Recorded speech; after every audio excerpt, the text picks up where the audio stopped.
Thinkers and gamers, it is already hump day again. What's going on with this year? What is time? I feel like it's accelerating even more than I'm used to. Someone help me. Happy Valentine's Day to you and yours, whether you're celebrating with a loved one or with yourself in a nice game or anything in between.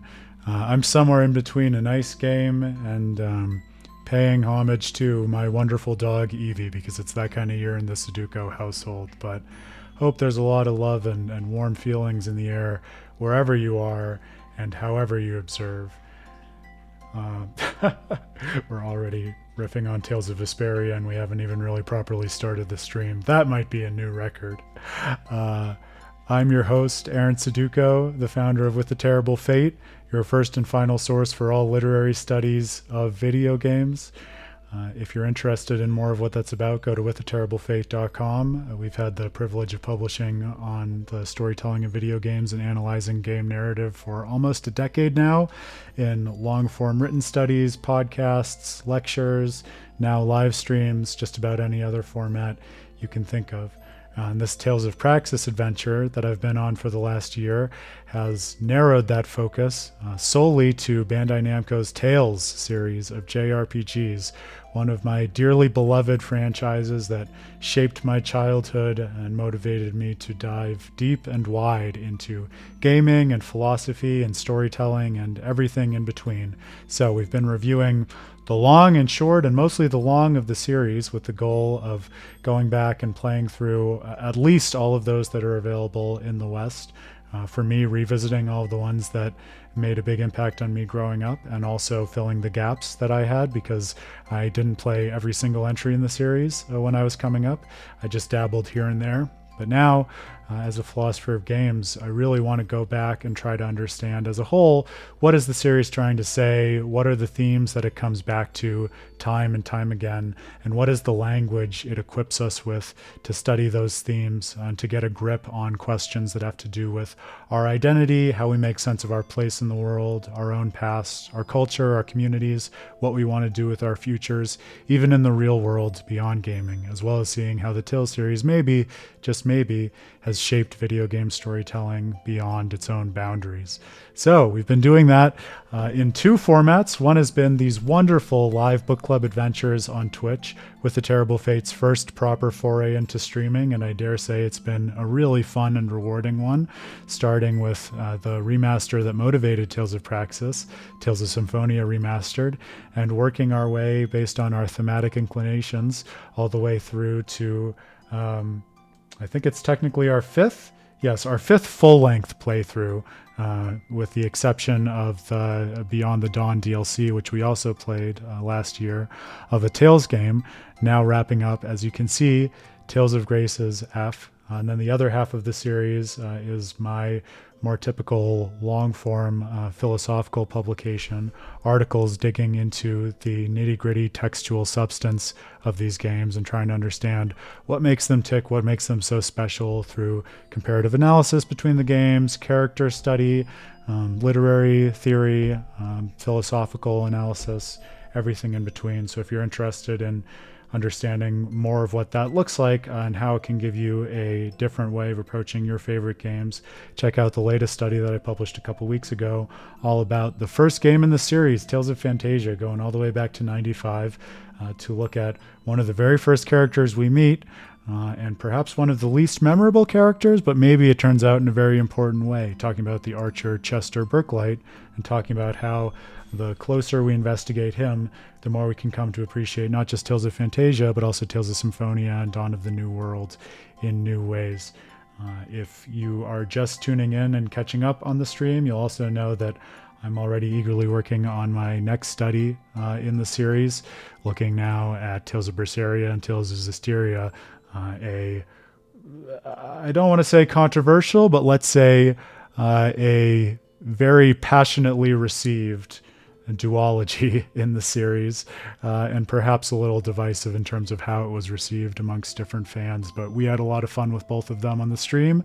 Those are two others which we have already been through on the Tales of Praxis live book club adventures, and I'm excited to go back to them and try to make sense of what it is that they're trying to say as a whole, and how we can take our myriad of different experiences that I think it's safe to say overwhelmed us here and there across our journeys through those games, and wrap them together into a single point of view in terms of what it is perhaps that these games are trying to express on their own terms and in conversation with one another, and what we can take from them in terms of what it is to make sense of our place in the world, not only as a way of understanding ourselves, but also as an antecedent and prerequisite for engaging with the world and each other ethically. That's the thrust of what I'm concerned with right now.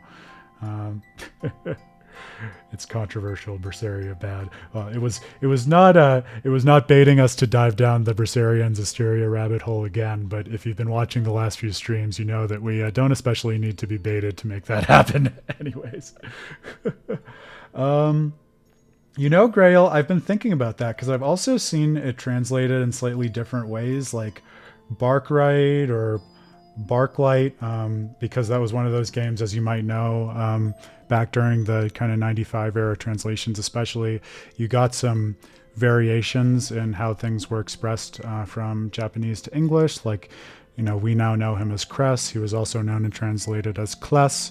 It's the Asalia world in that game, but it's also referred to in the English translation we got as Assyria.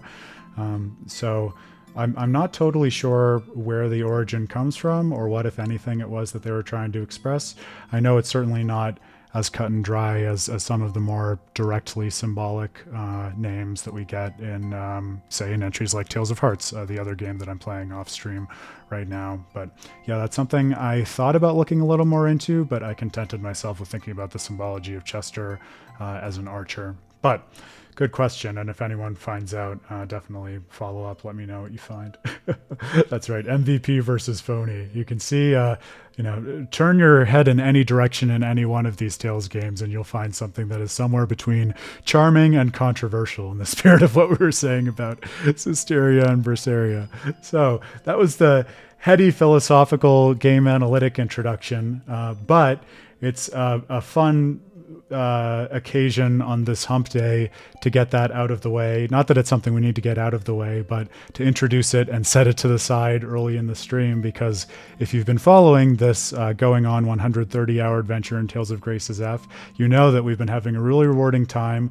We've been working through the motions of piecing together all the thematic content of this richly layered and emotionally resonant plot with 4 acts and side quests that span different time periods and different characters' perspectives on their own past, and it crisscrosses 8 Ways to Sunday, with no pun intended, in reference to the Eightfold Path of Buddhism, which we've also been having a lot of fun playing with as a way of interpreting the game. But now we're at that wonderful little post-game moment in our adventure where, at least for the time being, it becomes a little bit less about the question of what it means to read the game and how to interpret all of this content from a literary lens, and more about grasping our head in our hands and saying, Mother of God, how am I going to deal with these puzzles? So we will certainly reconvene eventually at the philosophical implications of all of this, but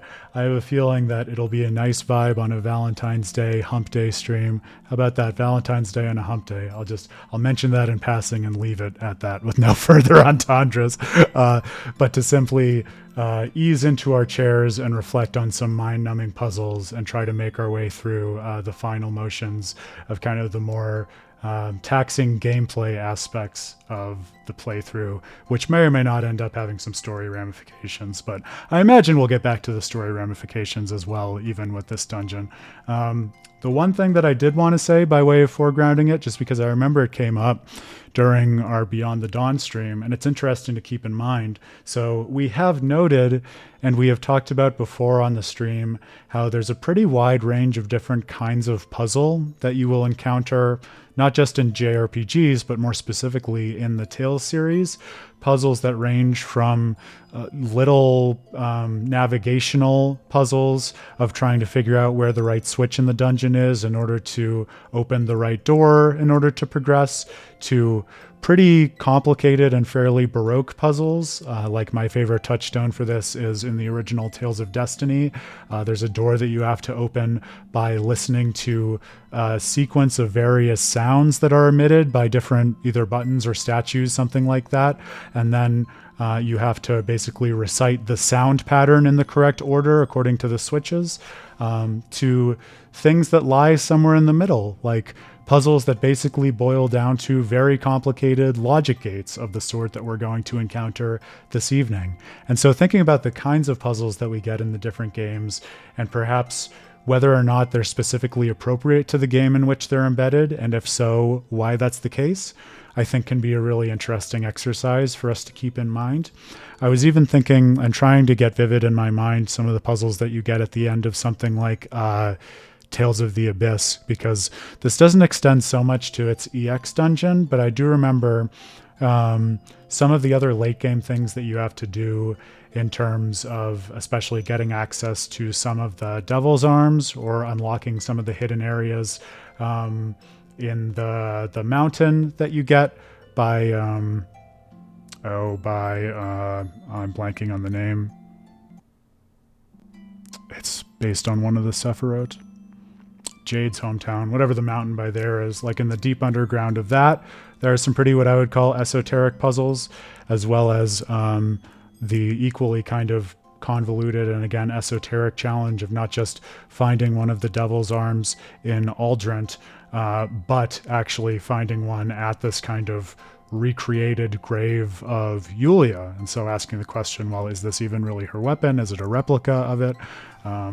So those puzzles, I think, are a good example of what I have in mind, where they're not just generically challenging puzzles, but they're puzzles, I think, that have kind of mystical overtones in the way that they ask you to navigate and reconsider what it is to navigate the world in a way where, if you've read my Tales of the Abyss study, I think is mirrored in its story and the esoteric practices that it's asking the player to enact and think about in her life through the act of playing the game.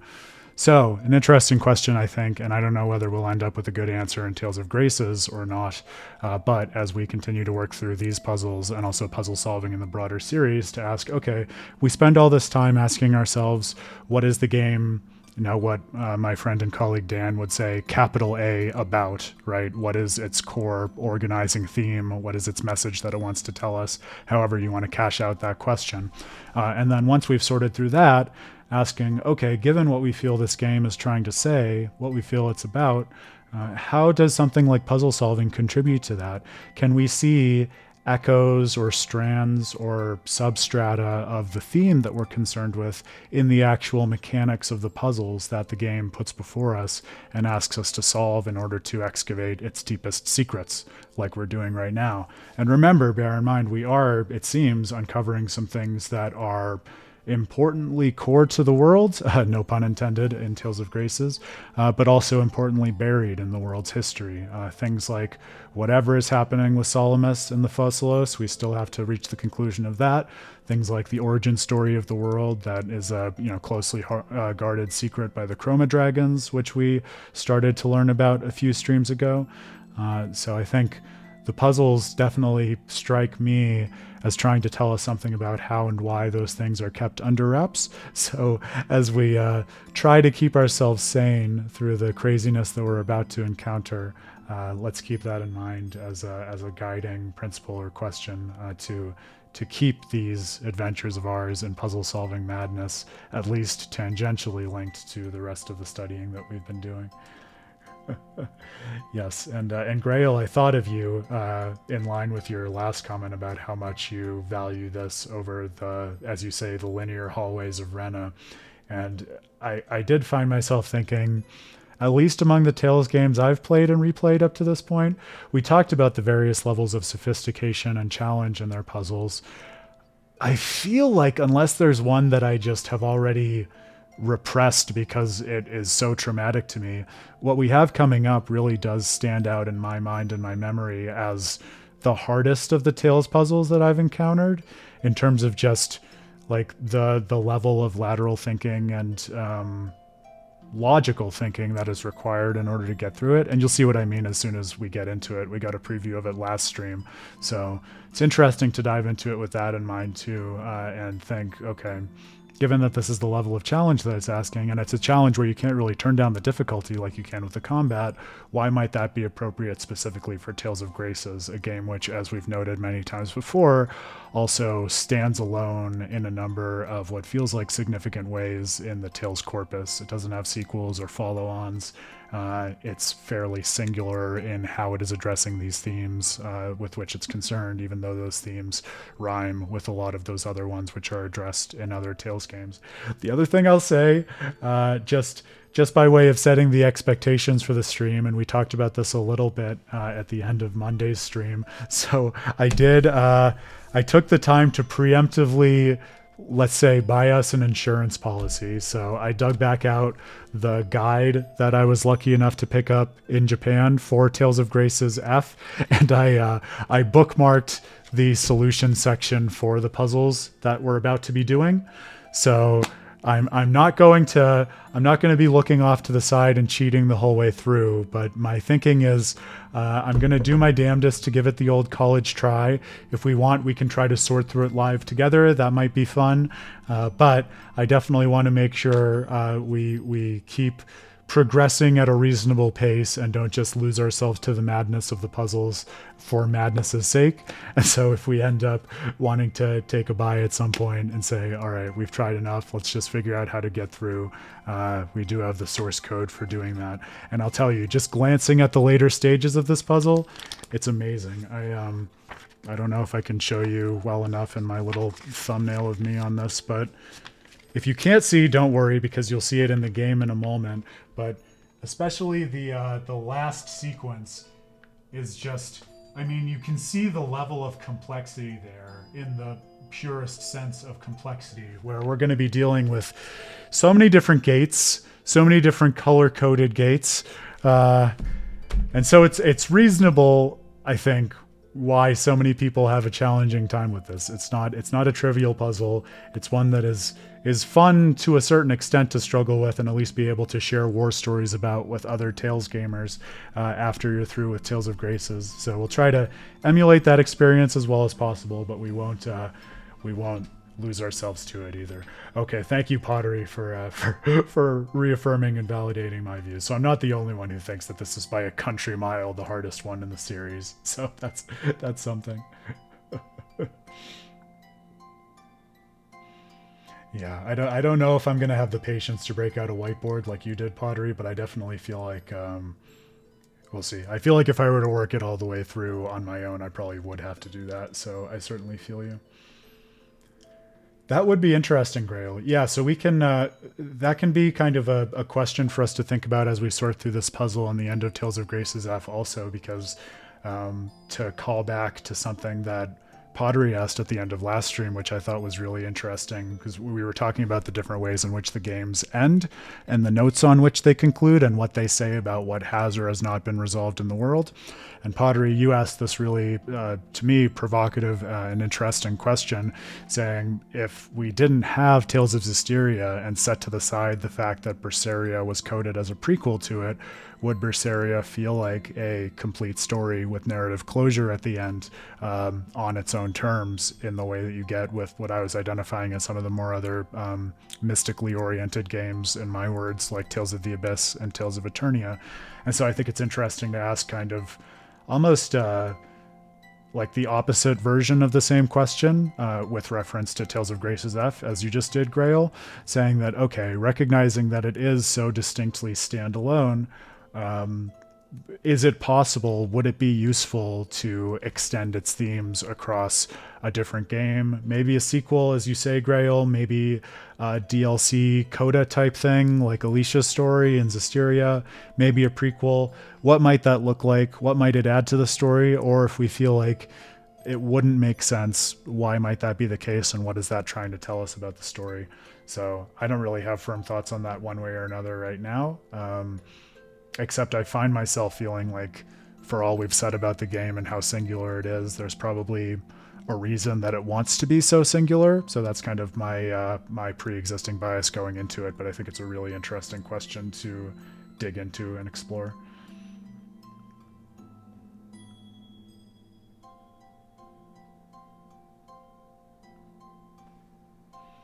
Yes, thank you for bringing that back up, Pottery, because you've talked about that before, the idea of beneficial friction, or just you might also refer to it as a good kind of dissonance in terms of the player experience versus what it is that they're trying to do and work through in the game, and how that ties into everything else. So let's keep that in mind as we work through this. All right, my dear friends. Well, welcome back to Tales of Praxis. I think that's a long and a short way of saying I'm excited to be vibing with you on some puzzle-solving adventures as we wind things down. We'll start making a tentative plan for Tales of Exilia and Tales of Exilia 2 after this as well, because I can feel the end of Tales of Grace's F coming up now. And as you know, if you've been following the stream, that's our next plan, which I'm really excited about, playing through Exilia and its sequel for the first time for me, and filling kind of what I would say my last major gap in the Western Tales canon is, which I'm really excited to do. But yes, so we have a million different directions in which we can take the conversation, or we can just vibe and zone out and try to solve these puzzles for better or worse too. So let's see where it takes us. But welcome back. Such a pleasure to have you here. I turned the game volume down a little bit more preemptively also, just because I know we were having a little bit of trouble with the balancing last time, so feel free to let me know if I overcorrected, but otherwise hopefully it is a good balance.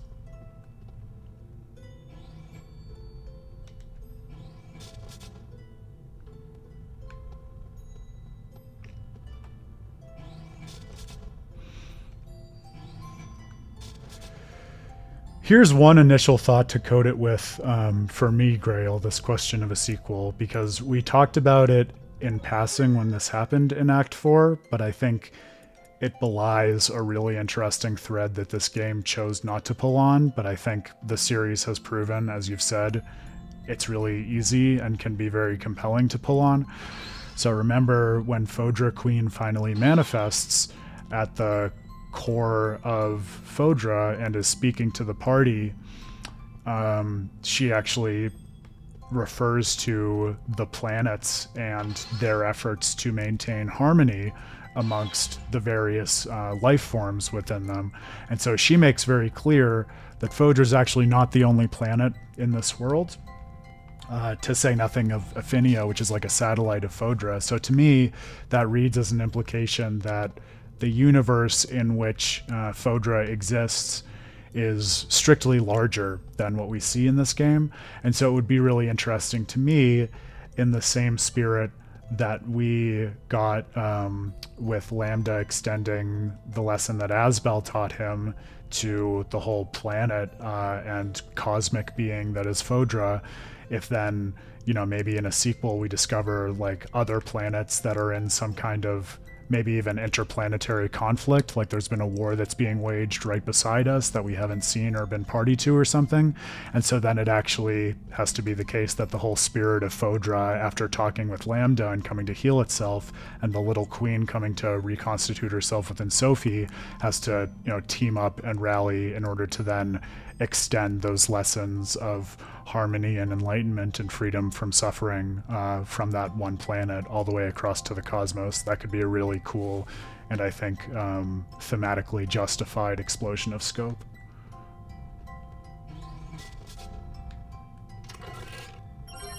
So that's Aaron's first thought as he melts into these puzzles.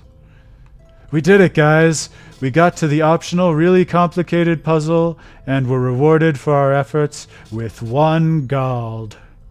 Wow, 1 whole gold. My wallet has never been this satiated in my entire life. I'm loving it. I don't know about you, but this is already, I'm living the dream.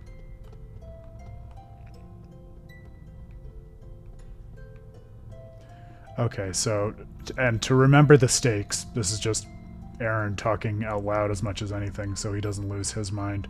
What we need to do in order to succeed is, of course, the lights have to come together at the end, but as you can see by the way we've structured this already, like based on whether or not you cross the beams a la Ghostbusters, you get either the distinct colors of red and blue or you get purple, and you need all of the colored squares on the floor to have the appropriate color light passing through them in order to open the door on the other side. So that's the goal that Aaron is going to be working towards as we wind our way here.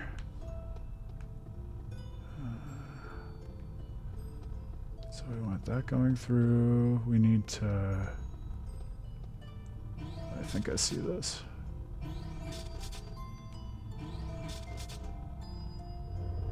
That's not what I wanted. You never cross the streams! That's the one rule! Bill Murray has started a raid on our channel. What? This will be interesting, not to unnecessarily raise the stakes for me, but I think the first time that I played this, I had not completed my philosophy degree yet. Maybe I had, and I'm forgetting, but I have at least done more philosophy since then. So here's a question: how much does, working in a discipline that is actually based in logical reasoning help you with logic puzzles? Sometimes I find it helps a significant amount, sometimes not as much as you would hope. But we're gonna find out. I'd really like to avoid having to use my escape hatch of the guidebook if I can. So let's see what Aaron's capable of. But no pressure. Ugh, all these monsters. Because it's not hard enough to just do the logic gate puzzle. You also have to navigate monsters on the way. That was hardly worth dirtying my blade. I was gonna say, Asbel, at least they're all joke fights. Not like the crazy fights we had to deal with at the Fossilos. I was looking, Grail, and I mean, you would know better than I, but it seemed from what I was seeing that we maybe don't have to actually do this in order to beat the Fossilos. I think that, and when I say Fossilos, I mean Zone Cage, because I'm just using those interchangeably in my head. But it looked like from the little bit that I stumbled on in my guidebook by mistake, I think it is maybe just gated behind the items from the 3 Chroma Dragons and then just having a sufficiently valuable item to ante up in order to open the floor. So, and again, you might be right. There might be something I'm forgetting about this dungeon we're in right now, but... And since we're here, I think it totally makes sense to work through this before we go back to the Zone Cage. I just thought that was interesting. Oh, thank goodness. A book that lets only one character be involved in battle at a time. That was something that was kind of cool that I wasn't expecting to see in Tales of Hearts. Just speaking of Aaron's continued journey with Hearts, the fact that they don't give you an item for that. They just build it into the way that the combat system works. Like, you can go to the main menu and decide how big you want to make the battle party right off the bat. And it can be anywhere from 4 people all the way down to 1. Not larger than 4, but anywhere between 4 and 1, which is pretty cool. Bye, Pottery. Enjoy your meeting. Ugh, enjoy a meeting. What's that like?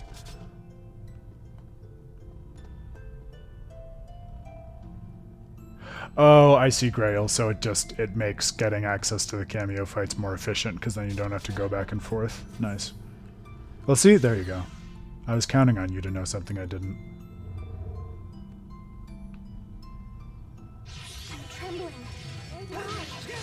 I'll tell you also, Grail, well, I think it's just you and I here.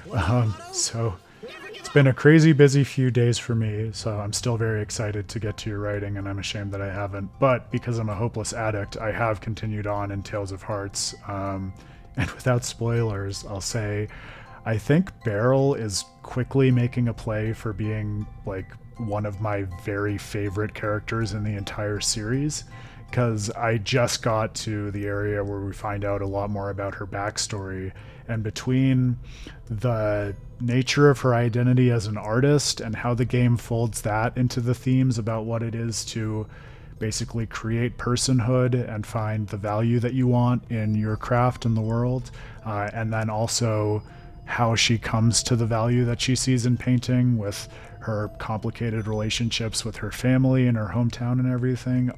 Just really so much pathos in the character, but also it sheds light on some of the themes that I think are the most interesting to me in Tales of Hearts and that I didn't even quite realize were there until we really started diving into her character.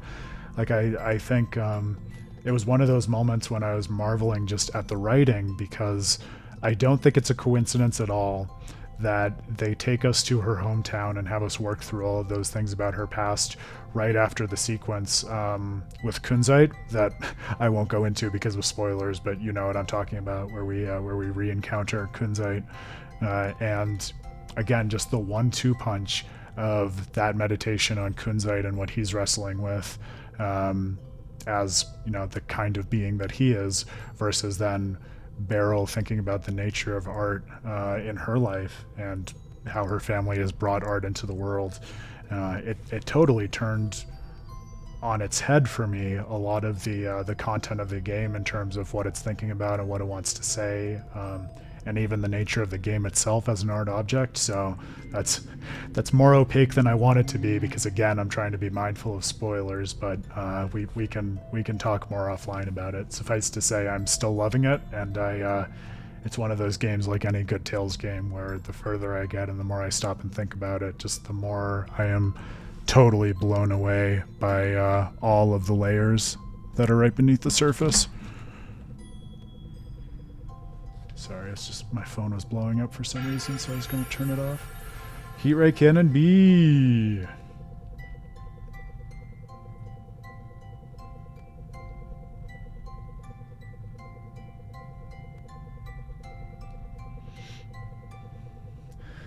Oh man, see, that is very cool, and that's one of those things that I wish you hadn't told me that, because it just bums me out that we don't have that in our version. Because that is something I was I found curious, and it didn't seem like fit with the rest of the game, that the various Speria are so kind of aesthetically similar to one another, but that makes more sense if it was just a limitation of the version that we got. Do you think we might be able to use this device in the upcoming battle against Lambda? Maybe Pascal can modify it for... Not gonna happen. Is it too difficult? No, it's just boring. The tech on this baby is ancient. There's nothing to gain from messing with it. But we need you to fix it. I said no. She actually sounded angry. She did, didn't she? That's rare. The three of us don't have anything to worry about. I think she's just angry at Hubert. Why is she only angry at me? Fine, I guess I'll go apologize. Pascal, hold on for a moment. Pascal? You're kinda enjoying this, aren't you, Captain? Don't be ridiculous. I'm merely concerned about maintaining harmony within the party. And why do I have such a difficult time believing that? They know each other too well, and we know them too well at this point in our adventures with them.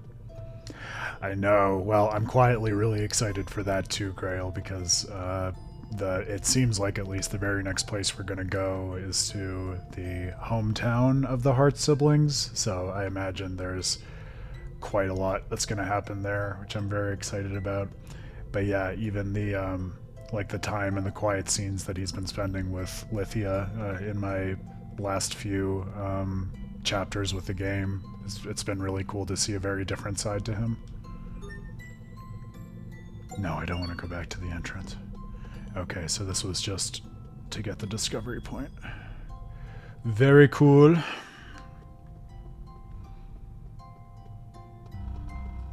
We're so close to getting all the discovery points. I might just try to do discovery point cleanup at some point too. So I was spying that on the map on the Monday stream. We have a few gaps, but I think we've done a pretty good job at cleaning out most of the corners of this world. And as we've seen, it is a vast, rich world. So I think we should pat ourselves on the back for that. And shout out again to you, my friend Grail, because your guiding us through the game has been crucial in making that possible. It takes a village, as they say. As in the JRPG, so too with our adventure through it. Alright, so that was one. And friends, I got news. That was the easy one. No, if you were looking at that room and asking, why are these guys acting so traumatized and shell-shocked over this dungeon? It's because that's not the end of the story. At least it's some nice, relaxing, and soothing music, like we were saying last time, in contrast with the zone cage. So it's got that going for it. Okay.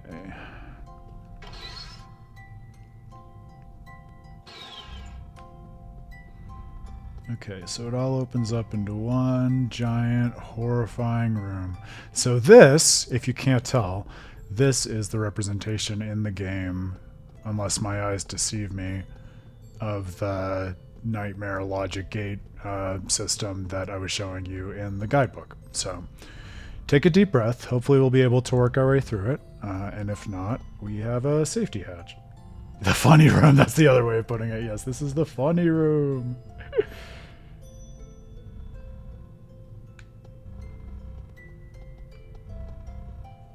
Yeah, there might be. We'll see. One funny at a time. Okay. Alright. Blue and yellow make green. My mom taught me that. So we need green over there. Let's take stock first. Take a breath and take stock. So we need green over here, which is going to be blue and yellow crossing. We need purple here, which is going to be blue and red crossing. We need orange here, which is red and yellow. Then a regular yellow. And a green. And a blue. And a red. Has your mind melted yet? And a purple. And a blue. Okay. And these little nodes in the floor split the incoming light into the distinct colors. Alright. Well, let's see if Aaron can manage any of this before giving up and curling into a ball and crying.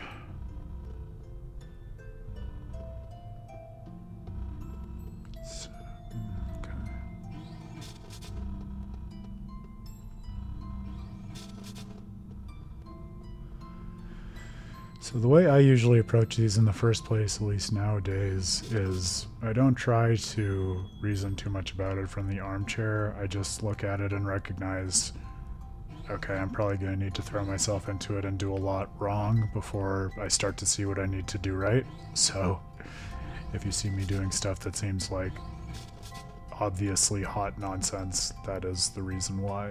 And hopefully it comes together in the end. And if not, as I've said, we have a solution key, so we can cheat on the test if we need to. Alright, so we have yellow over here. What else do we need the yellow for?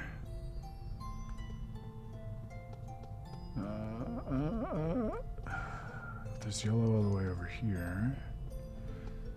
And there's orange over there.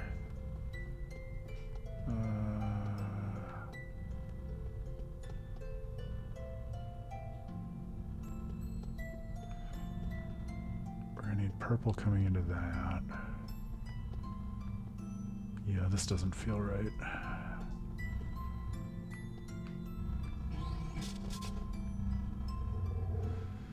Yay! Monster diversion. Everyone stay on your game. I think that's all of them. It is all of them, Sophie. But more important, is it all of the lights?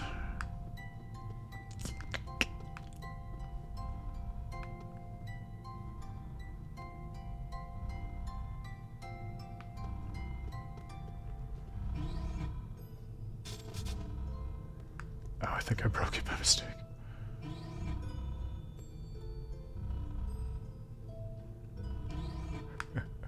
Is the perspective playing part in the stuff that you sent me, Grail, or is that later on? Because you know I'm a sucker for cool perspective stuff, so you can count on me to at least have a perspective on the perspective stuff if you want a second opinion on it.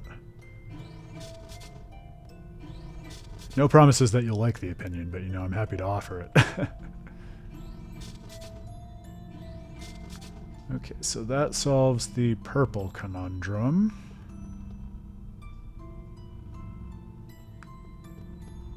Yay! That makes me even more excited to dig into it. So I will, yeah, I'll let you know once I see that, what I think. Okay, so then if we bring this here, I'm not sure this is going to work with the orange on the end that we need, but this can certainly bank the green for us at least.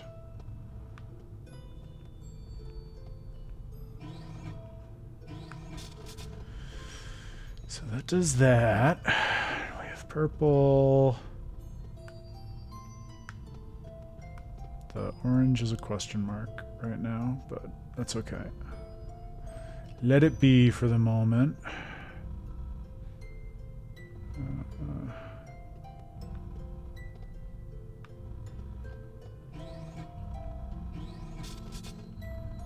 So if we do it like this, then we can fork those, which will give us 2 colors back at least.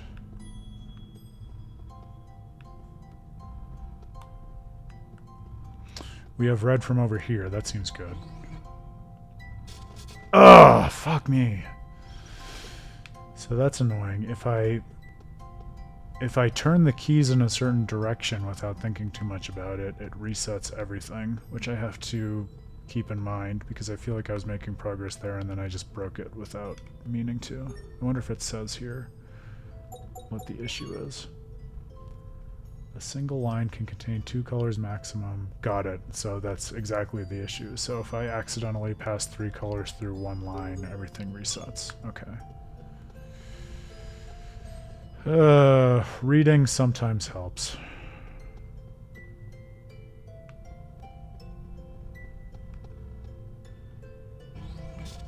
Okay, well, I liked what I was doing in theory. I think I just was missing that one key part of it, so let's see if we can reset it now with that in mind.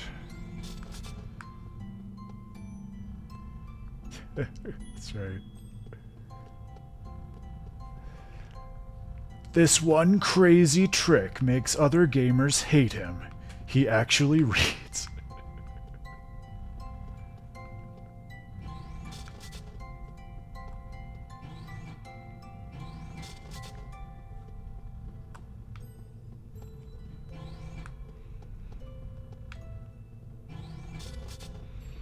There's some great way of advertising this stream that I'm missing between the fact that I'm a philosopher and I'm also colorblind. Like, colorblind philosopher tries to solve color-based logic puzzle. At least these colors are fairly easy for me to distinguish.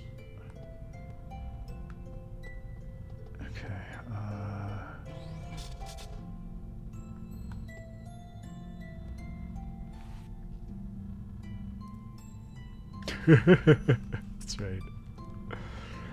One of those ways where you're rewarded for being an old school gamer who actually came up reading physical instruction booklets before you put the disc in and started playing the game. The glory days. I remember them well. Give me an instruction book. That's all I want. Oh, interesting. Okay, so this is actually problematic because if we run red through one of the source tiles, then that stops it from being blue because it has, it's coded as purple. But I think if we do that, that fixes it? Yeah, okay, good. Okay. I'm gonna jinx myself by saying so far this doesn't seem as overwhelming as I remember it being. We'll see if that holds. Okay, so we want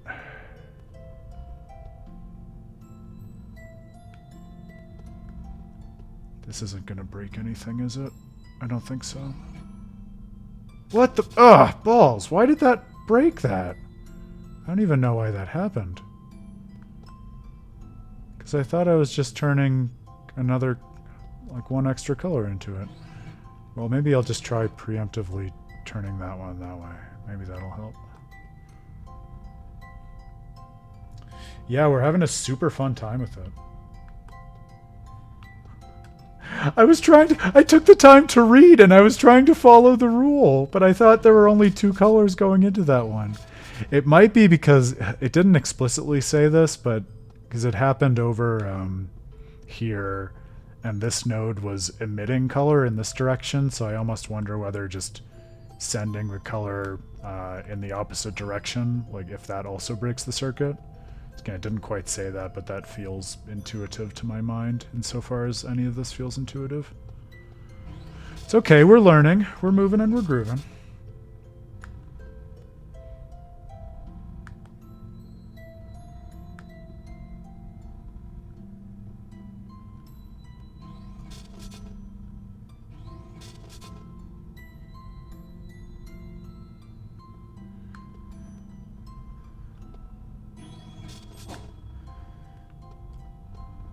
Oh yeah, like move, rotate all the arrows in one direction.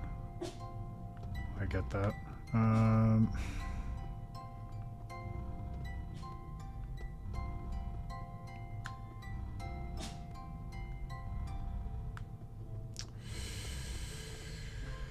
Yeah, it's giving me stress a little bit.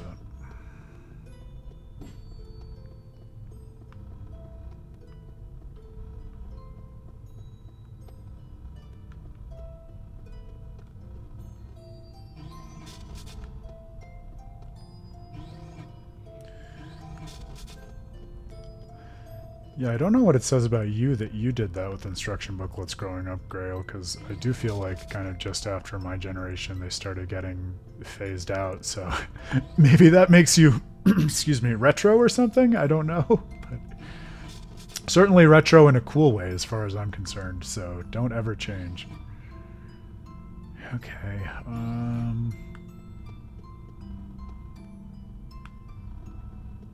so now I am trying to think, I won't say 60 steps ahead, but at least like, let's say 30 steps ahead so that I don't break anything and ruin our lives. We'll see if that actually works out.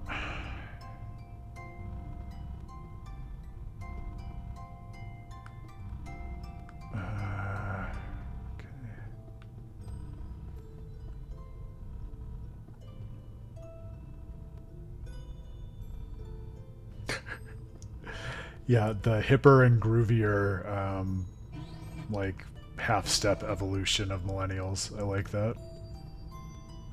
You got all of our good qualities and none of the bad.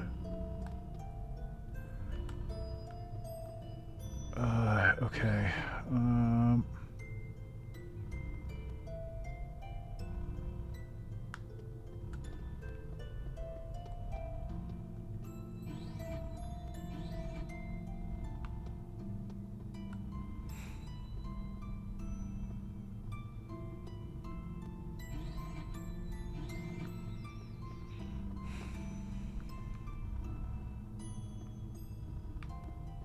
If my face looks constipated or something, it's because already I'm riddled with anxiety about making one wrong move and resetting all of these arrows by mistake.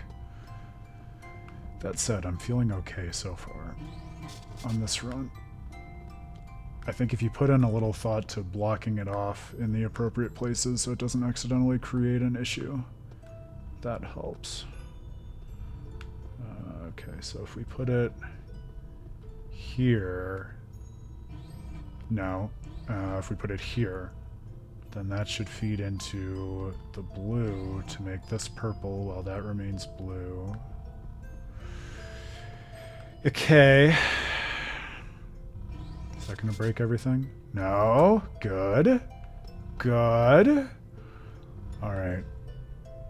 Oh, but I've done something stupid by mistake.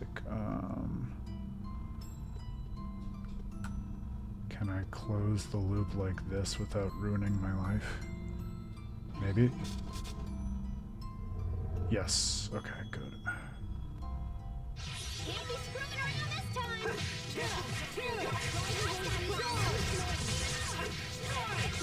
That was hardly worth dirtying my blade. I do wonder, I'm sure, because this is basically just a logic circuit, I'm sure the philosophy helps. I also wonder, because I have a decent number of electrical engineer friends in the area, so I wonder if I grabbed one of them and brought them on the stream. I'm sure, you know, we're toiling over this, but they'd probably be able to solve it in like all of 5 minutes after you explain to them like what Tales of Graces is and how you actually manipulate the switches in the circuit. And that would make me feel real good about my life. Okay, so now if I put that over here, that should put the blue out to here, and I have the arrow here so that it shouldn't go too far and ruin my life. I think. Let's try that. I don't know if it'll come in this way, though. I feel like it needs to go into the bottom and then it forks out in 3 directions. But we'll find out. Oh, rad. Okay. No, that does work. Okay. So we have blue there.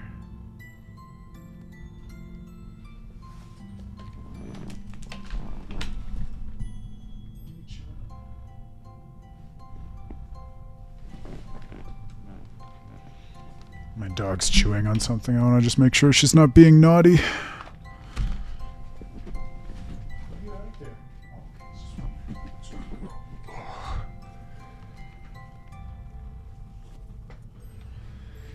God bless my little canine supervisor. She has so many toys, to no one's surprise. So she's like 95% of the time when I hear that noise, she's just chewing on one of her toys. But 5% of the time, it's one of my many precious items that she somehow found and wants to devour. So it's always worth checking. Alright. So what we need is a hero. I'm holding out for a hero. We need yellow, which is stressful to me because yellow is really, it's nowhere to be found. Because the only yellow source is over here. And we have that being fed out to here. So we need a way to get it over to here. But I'm afraid that if we do that, it will break everything. I don't think there's a way around it, though, because we need yellow over here for the orange tile and that yellow tile.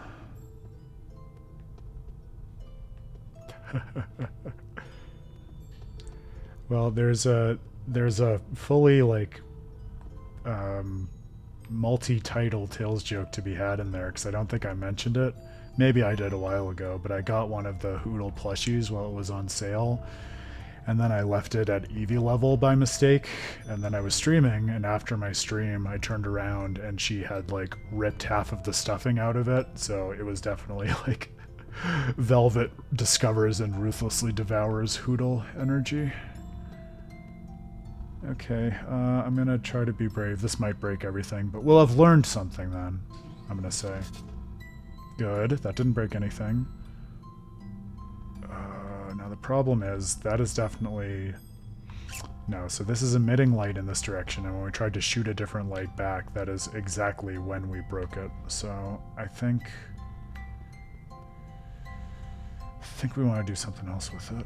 But then the question becomes, how do we get the light over there?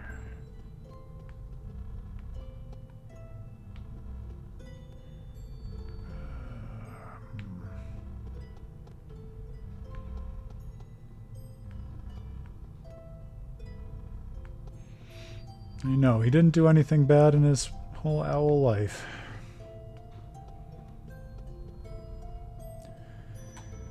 But she's a jealous god, my dog. She doesn't really accept any other animals or cute-looking stuffed animals into the household because they are not her equal.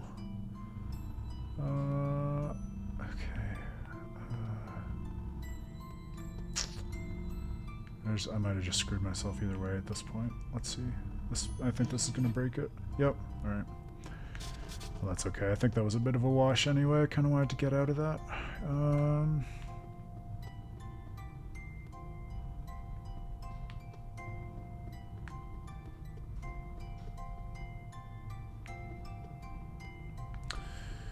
I think you almost want to approach it in the other way. So I was trying to kind of do it blockwise, vertically, if you were to flip this so that it was on a flat axis, but I think you want to cover things more from left to right, because if you look at how this is laid out, that's where all the sources are, and I think you want to be able to feed as many of the different lights as possible into these splitter nodes in order to get it all the way to the end.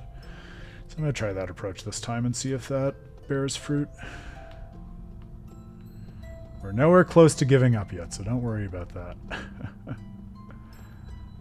Alright, so I think the first thing to do, we can't cross the streams here, as we learned, because that'll interrupt the light patterns underneath these. So I'm going to see if we can get them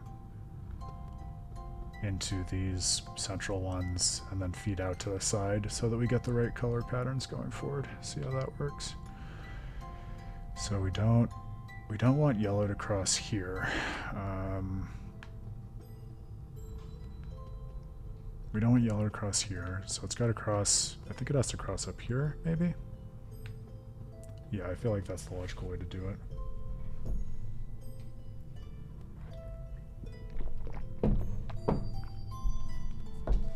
I think so. Well, I'm trying to do like the multivariable madness in my head pottery of like coordinating the color panels with also where the forking nodes are. So I think that's how you want to do it. But yeah, it's a tricky one.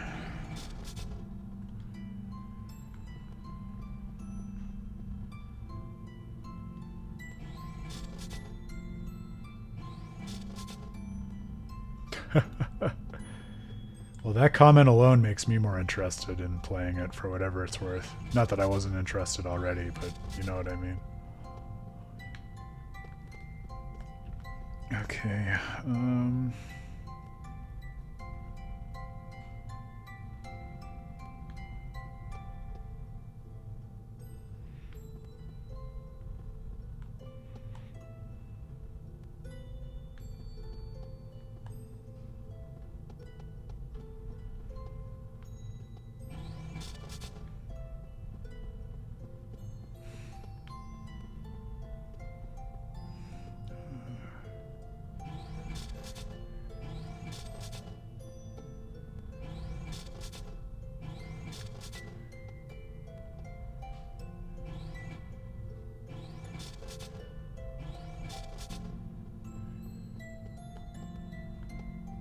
blue over here.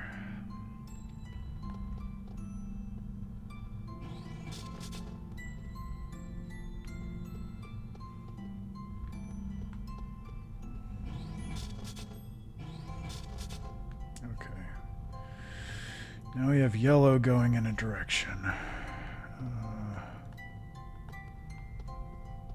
gonna try to see if I can get the yellow to cross.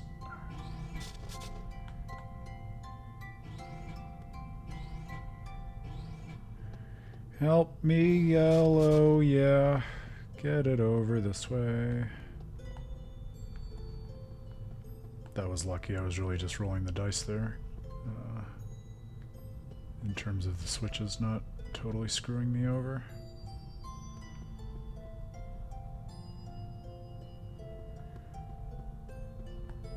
Help me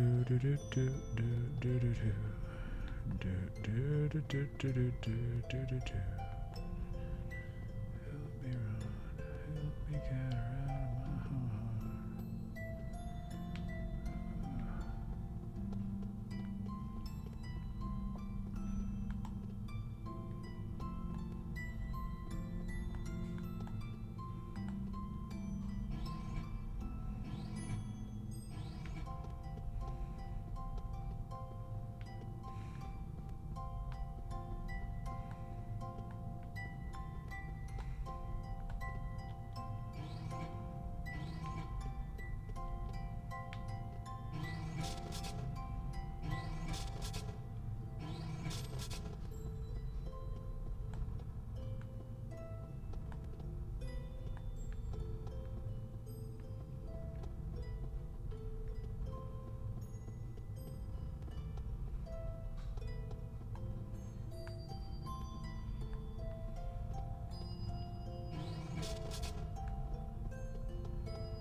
Yeah, this going out here.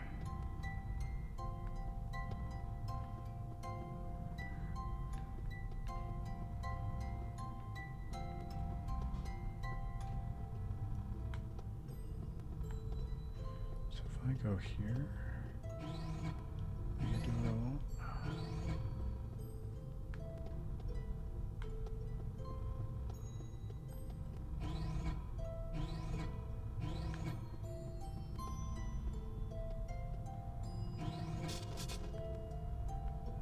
No. Too easy.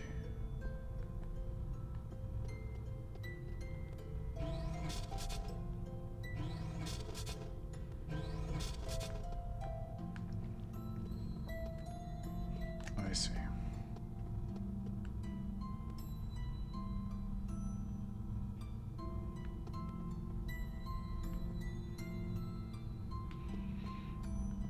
Oh, was it correct? I thought it made a problem for us. Might have been. What did I have before? I was passing it down here, right?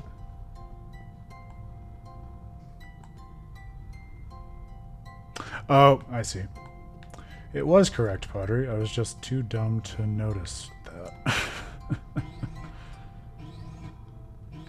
Because then... Yeah, because then you want to feed it back up.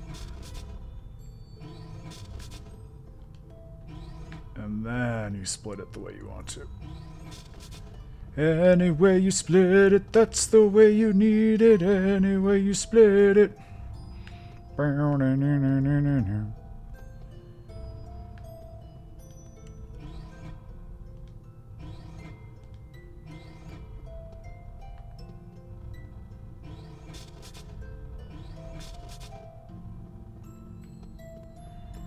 I have yet to decide whether it's comforting or much more stressful than usual to work through this as a team as opposed to on my own in the middle of the night like I did last time I did this. I think it's a little bit of both, but I'm happy with the balance between it. Okay, so this is just feeding that out, and this is coming from here. So I think if I switch this, then that can just pass through to here, which is the right color. Ha! No, but no time pressure, right, Grail? Of course not. Okay. And then I think...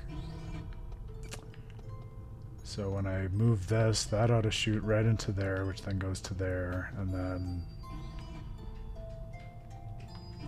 that should push the red over to here. Which will then bank with the blue and go to purple. Because we have blue from here. I'm telling you, it's constant anxiety that I'm gonna get like 95% of it right, and then it'll be just like a total misclick that ruins me and resets the whole thing. I think I have a pretty firm sense of it now, so that'll send the blue up to there. And I'm just gonna push these over here because I'm stressed about them.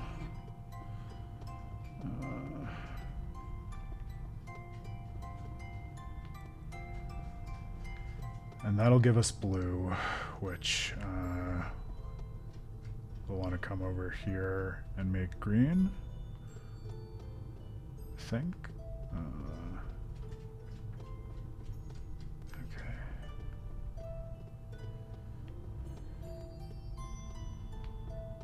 Okay, well, at a minimum, I don't think this is going to break anything.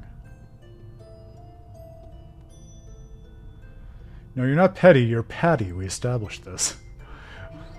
One letter makes a big difference. Okay, so that's one, and all of our other ones are still pulsing, so that's good. Okay.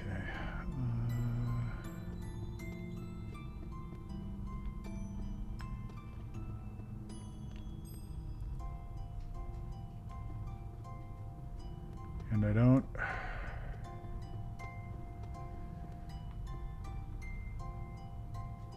think this will break anything.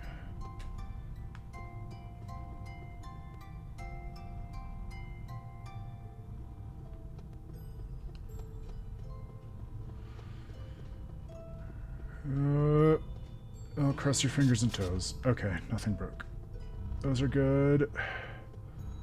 And that's good.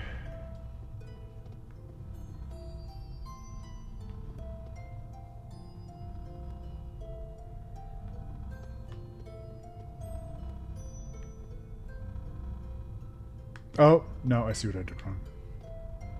Subtle. Subtle move, game.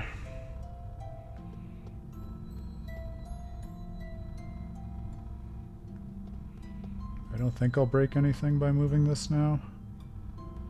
God, I fucking hope not. But if so, I think I have a pretty firm idea of what we need to do now. Good. Yeah, because then what we want to do is point this way. Point you over here. And then you go over here.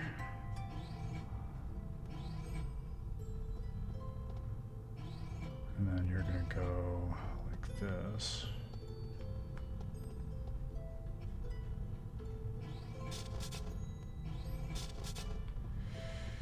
Yeah, and then we can pass the blue down and around. Okay.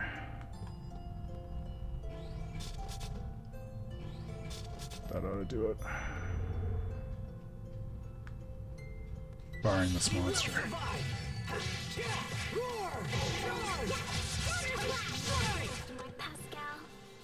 Yeah, and isn't that cool? And in that sense, it almost gives me vibes of the Necropolis of Nostalgia. Like, I love that aesthetic in a massive world with a rich history and a JRPG where there's so much to discover, and there are just these enormously complex and overwhelming, like, labyrinths of secret buried just below the surface if only you make the effort to explore them. That's pretty cool.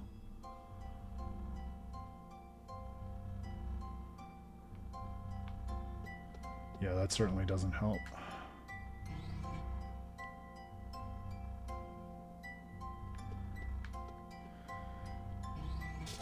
Yeah, I'll happily admit that I had to use a guide to get through that eventually. One of those funny situations where, like, it's obvious to you working through it that you could do it by brute force without a guide, but it also quickly becomes obvious how much that would add to your playtime, so... Which I don't think is the worst situation, because then it really leaves it in your hands, like, am I willing to just grind this out, or do I really want to wait and see?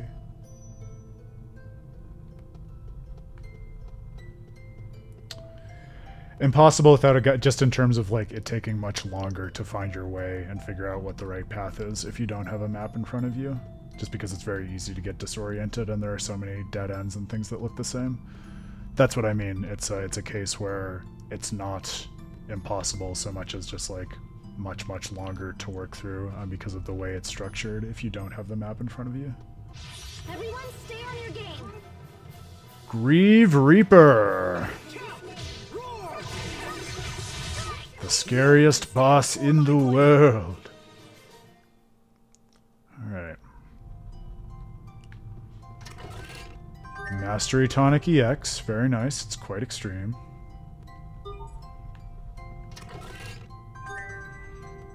And Hero Staff. Modeled after a hero from another world. It seems to be waiting for someone.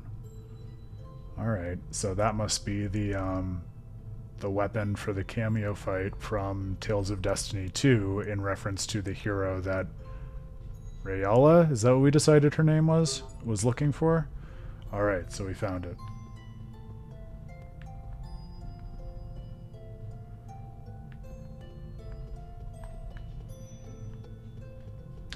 Yeah, and Grail took the words out of my mouth, Pottery. I think it's one of...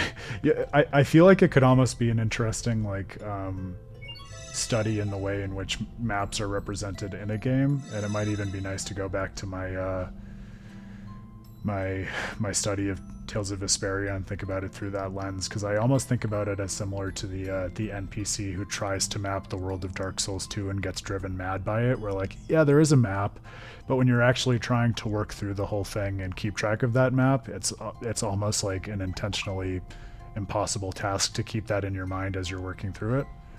For me, at least. And I feel like the structure lends itself to that. Maybe Grail and I are in the minority there, but my guess would be probably not. But yeah, of course you can always write it down, but then that... I don't know. Then it feels like, aren't you just using a guide in the same way?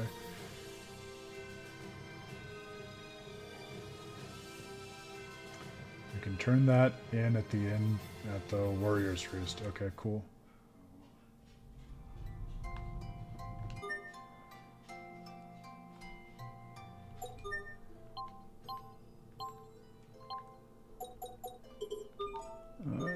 Okay.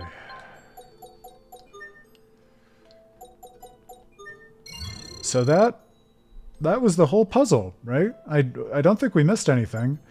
So I will say I am pleasantly surprised by that, because honestly, based on Little Aaron's recollection of that, I had visions of spending like an entire stream on the puzzle that awaited us there and getting really overwhelmed and frustrated by it. And that was definitely a brain teaser, as we saw, but it definitely, going back to it with clear eyes and a bit older, it was much more manageable than I remembered, which was nice. Yeah, go team. And it was a team effort too, so shouts to Grail and Pottery. We made it work together. Cheers, guys.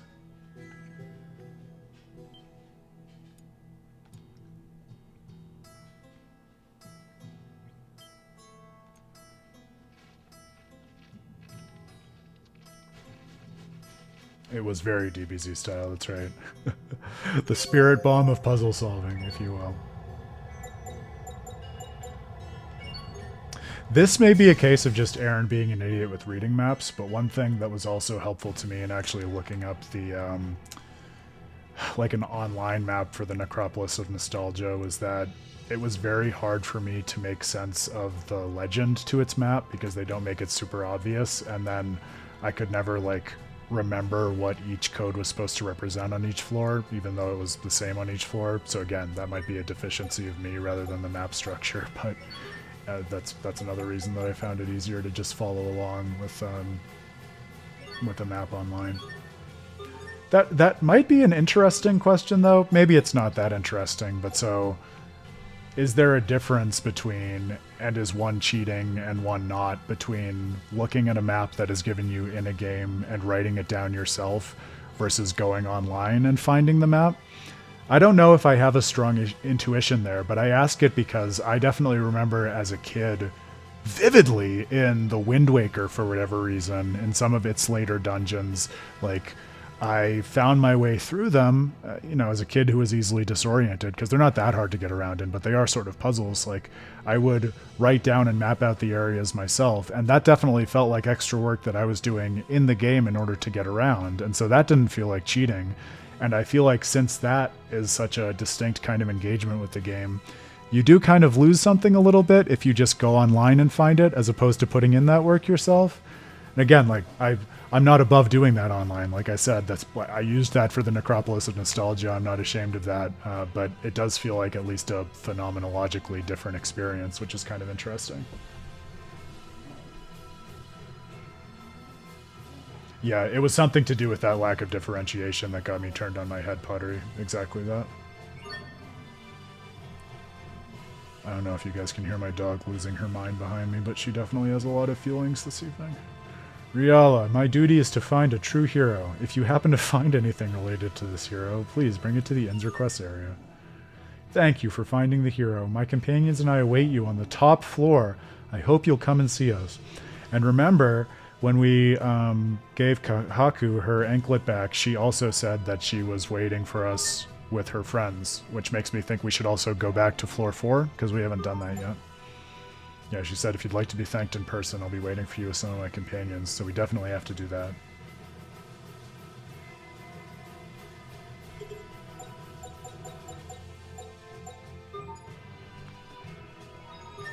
Yeah, it's almost like an analog to what people talk about with how your brain puts together a mental map when building the muscle memory of navigating a world like Lordran in Dark Souls, or, I mean, pick your favorite game, but I think Miyazaki's games are really great for this. Like, dying and having to like learn all the tricks to navigating around every corners for me and for so many other players, really burns the overall like topology of that world in your mind, where you can just close your eyes and visualize every nook and cranny and turn in the undead burg, and how you get from, you know, one bell tower to the next and things like that. And if you look up the maps and nav as directions to follow rather than building that map yourself in your mind, you definitely do you get something substantively different out of it, I think. Not that one is necessarily better than the other, but I agree, it does strike me as equally obvious that they're markedly different experiences.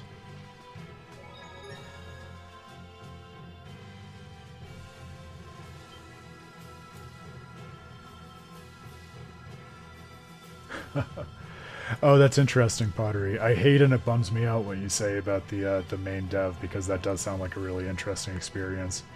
And I think you both know by now, but that's one of my absolute favorite things in games, those kind of meta-level narrative experiences where I think with most games, if you step back and ask, what am I doing and how does the nature of that fold in with the rest of the game, like we were talking about with the puzzles, like I think if it's a thoughtfully put together game, there will oftentimes be more there to discover than you might expect, and just really cool insights.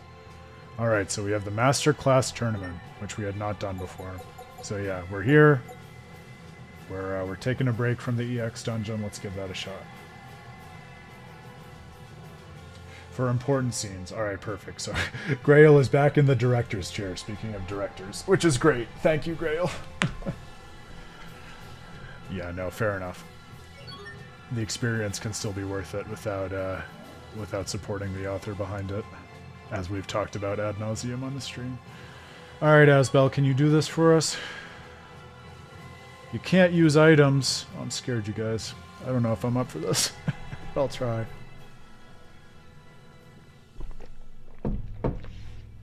I guess I can always turn the difficulty down if I really have to, but I shouldn't be going into it with that attitude.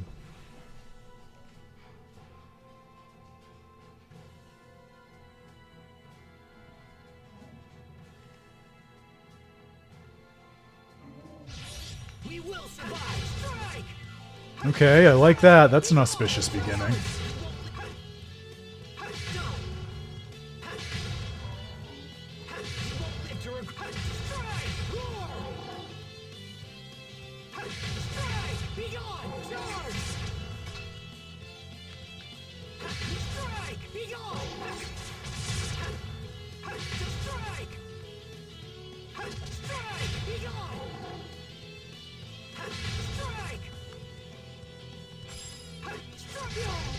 Good.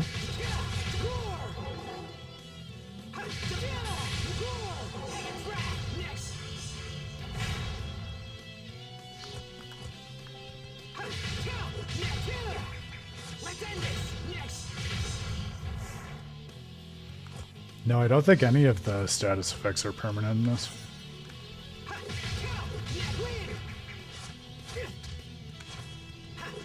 You know I'll always watch you play, Grail. That's a foregone conclusion. Pulled it off somehow. All right, well, that was a good start.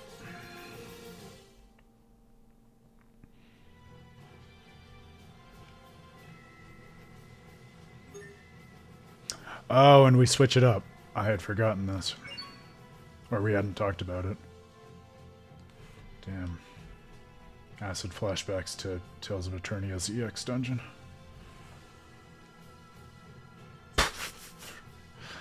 I feel like that describes half of my like acid flashback memories with the series, just breezing through something and then suddenly a basilisk. Or suddenly a cockatrice to the same effect.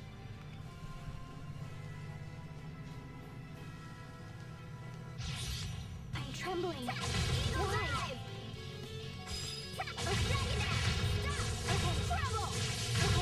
I mean, if everyone's a weenie, it might actually be good.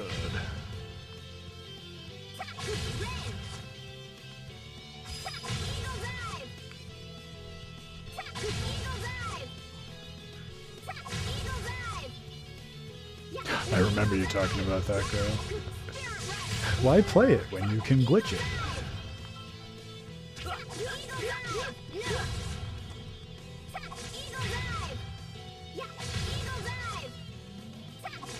You're right, I really wasn't thinking that through. I'll try to do that next.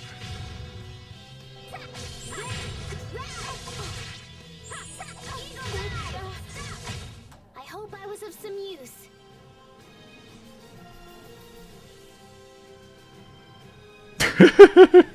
Oh, after 120 hours, we're finally getting the tutorial on how to use Sophie. I guess she was... I think she was the one character we never got around to, right? I think, you know, for all of my focus on Asbel, I did do a decent job of cycling through the others.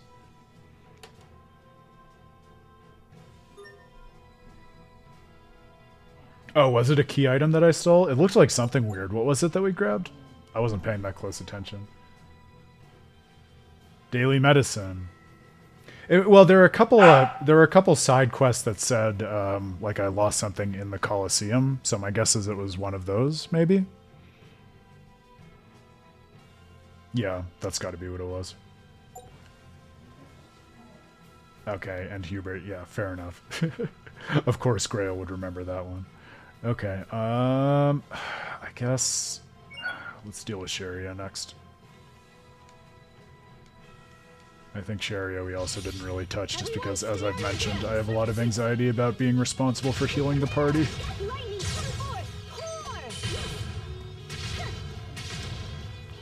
Man, she got some moves, though. She's got some moves.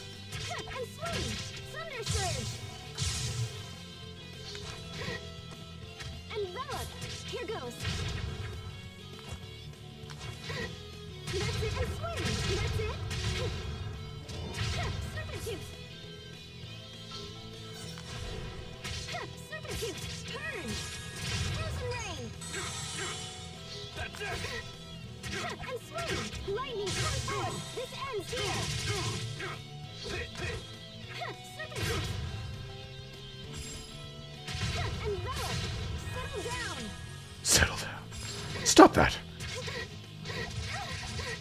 Okay, but actually stop that.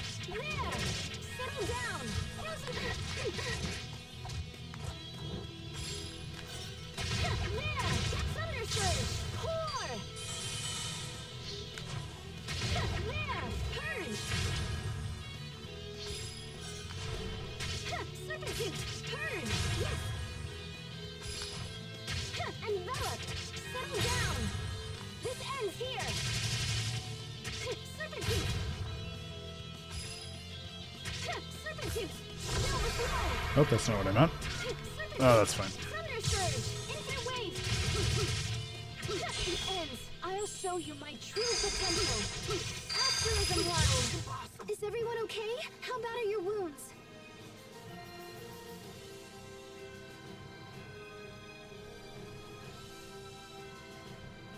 Ah, that does seem like a cool trick, Grail. Thank you. You know all the cool tricks. Yes, so now we're going to learn all about how to use Sharia.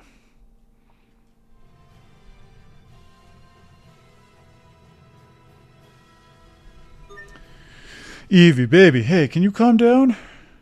You're making quite a mess back there. I don't know what your damage is. What's your deal? Tell me what your deal is. What? What?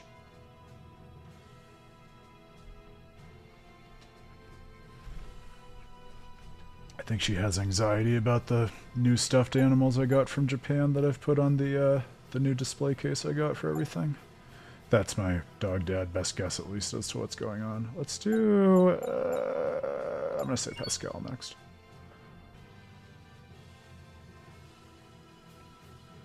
Yeah, I hope there's something left in the tank, too. Can't be screwing around. I'm deeply regretting the fact that I started out with the character I know best, like a proper noob, because I didn't realize that was how the master class worked. But everyone is so strong at this point, I'm hoping it won't be that much of an issue.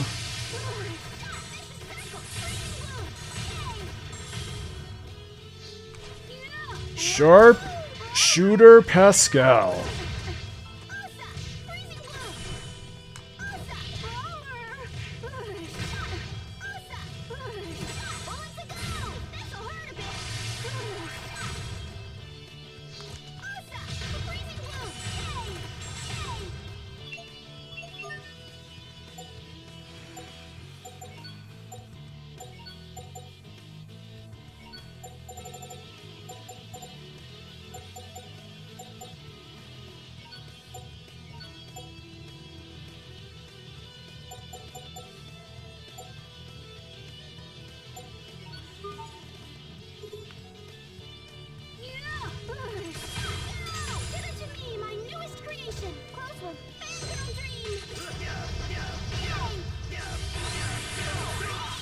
And that's Pascal's very cool master art, because I don't think we saw that on the stream before. From multitudes of knowledge over the earth hither to me. Bullets a go! Drink of the depths of the blue, strike with the hurt a bit. Whoa, time out. Can we get a do-over? Yes, good reminder, Grail. Thank you. Oh, look at this. We're DBZ spirit bombing the the puzzles and the combat challenges.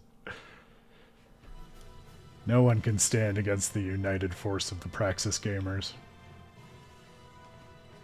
Alright, 2 left. I'm going to save the best for last according to Grail, since Grail remains bummed that we never really used Hubert. So we'll do Malik next.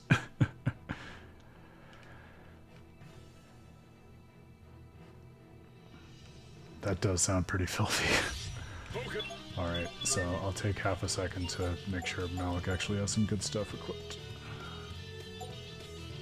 Looks like he does. I think this is adequate.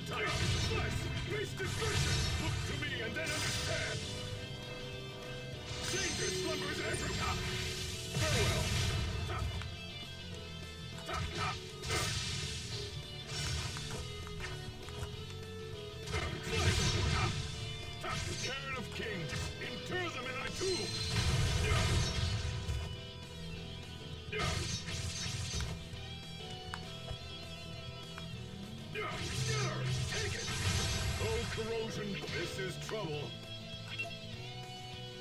Oh, bummer. And we can't use items, right? Yeah, okay. Not the archers. You're not going to be the end of me.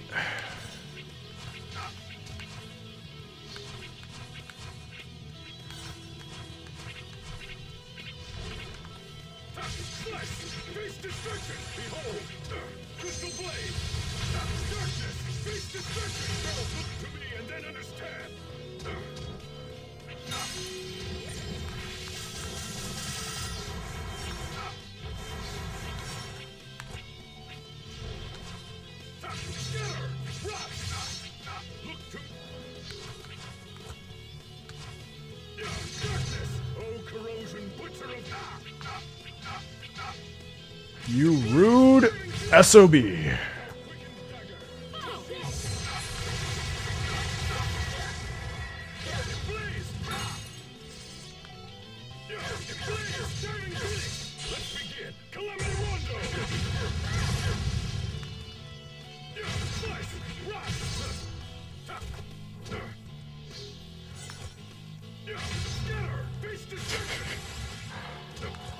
I forgot. It had been too long since we saw the beauty of Malik Beam. I got distracted by trying to make it through the floor.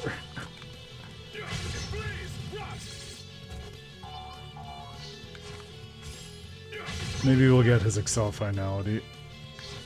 Although I don't imagine we'll be around for that long. Damn you! That's not very gentlemanly. Oh my god. You son of a bitch. It's not even a gentleman, it's an illusionist! Illusions, Michael! You don't have time for my illusions! Ugh, rude!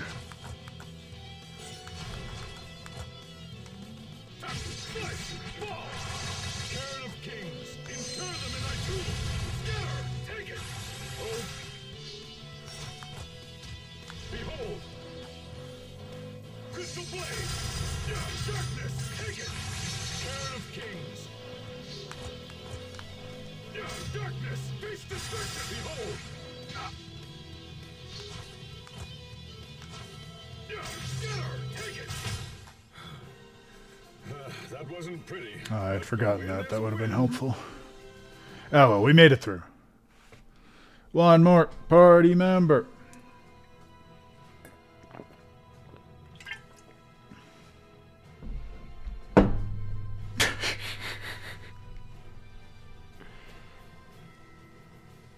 He's consistent about his advice. I'm just terrible at listening. It's part of what makes us have such a lovable and dynamic relationship. All right.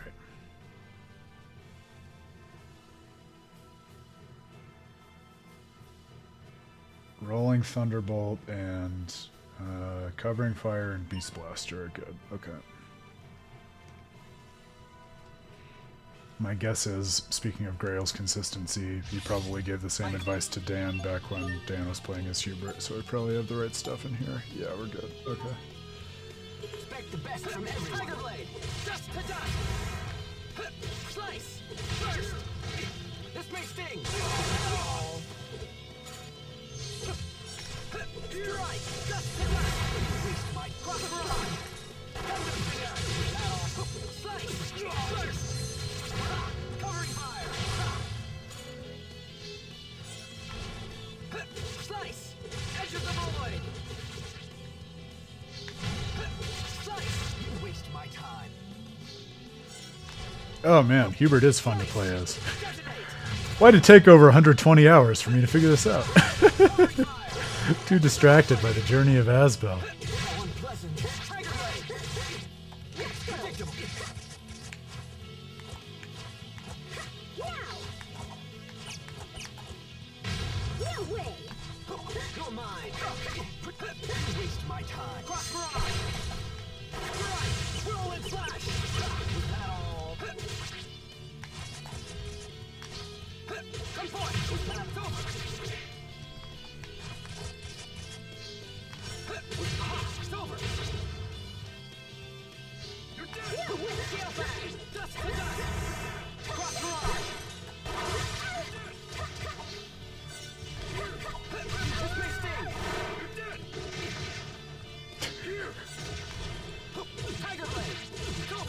Why did it take me so long to join the Blue Man Group?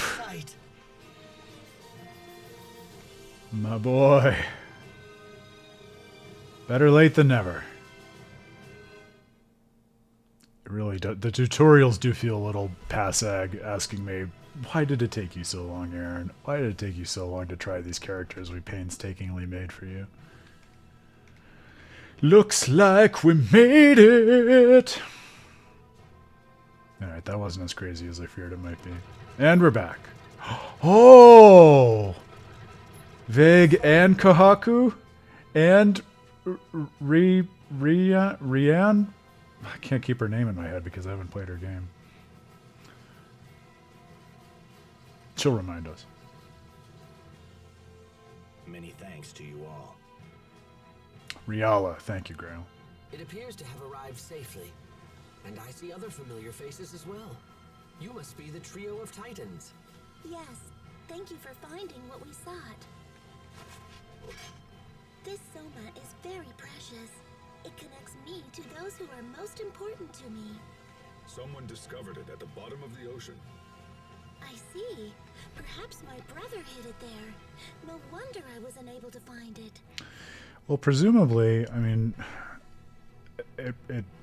we haven't gotten a super clear explanation of, you know, what Solomus is doing or how these people were summoned there, but it seems like once we fight them, they're kind of released from the bondage of whatever his scheme is. So I assume that would give them the mobility to come back down here if they wanted to, or to come down here as the case may be.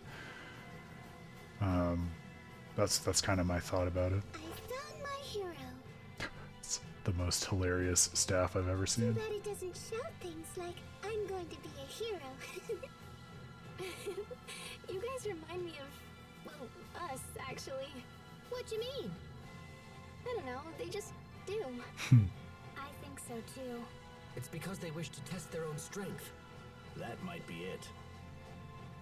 Now, prepare yourselves.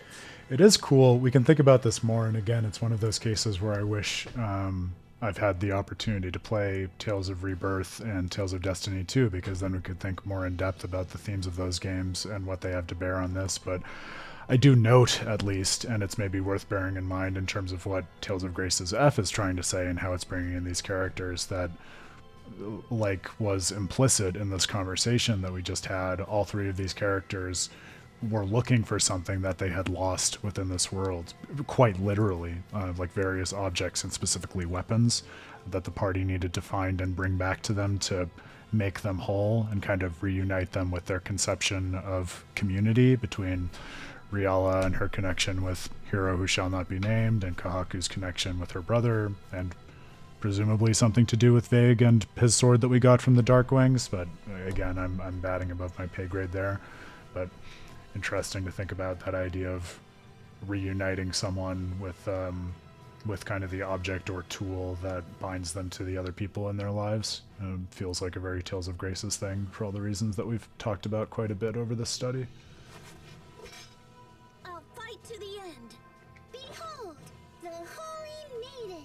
Everyone ready? Alright, gang. Let's do this. Whew, I'm excited. I'm nervous, but this should be a fun bout, hopefully. Let's put Pascal back in. She's been carrying the team on her broad shoulders. Oh, we still can't use items? Drag. Can we cook? Is it worth refilling the Elith mixer? Oh, we can't even... Don't have a chance to refill the Elith mixer. Well, we still have about half in case we can cook. Alright. Deep breaths. Let's see how this goes. Oh, I'm scared. I figured we'd be able to use items now. I think I want to deal with Riala first. Thank you, Grail. Always the coolest tracks for these final cameo fights, and this is no exception.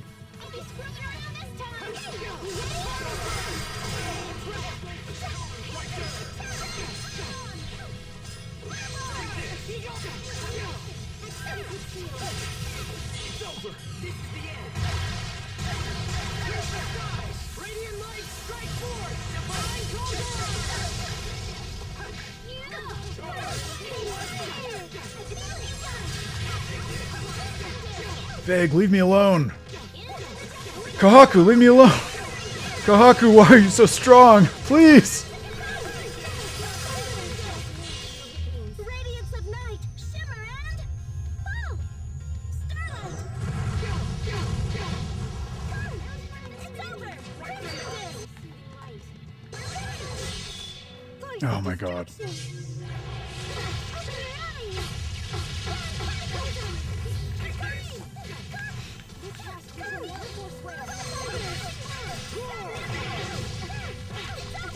Oh, I might have to deal with Vague first.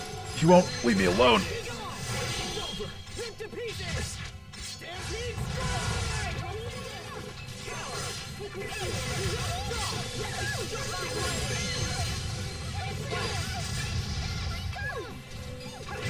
There we go. Alright. I'm gonna try to help with Amber. And Vague just will not let up, though. Oh, interesting. So it seems like between the two of us, we each have problems with all of the English voice acting for these Japanese-only voiced characters.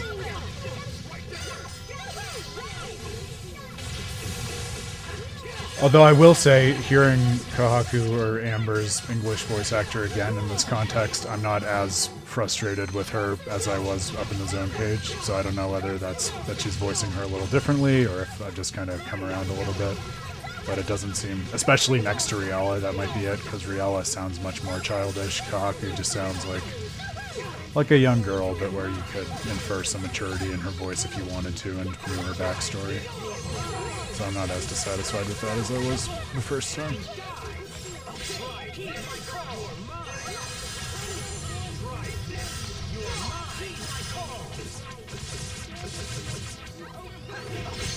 Unbelievable. Awesome, alright. Whew! Mommy. About how I could think more seriously about things. Who are those guys again? A classic cameo trophy name. And we got a new book, Book of Friendship, and a new Carta, 69. Nice. Excited to see which one that is.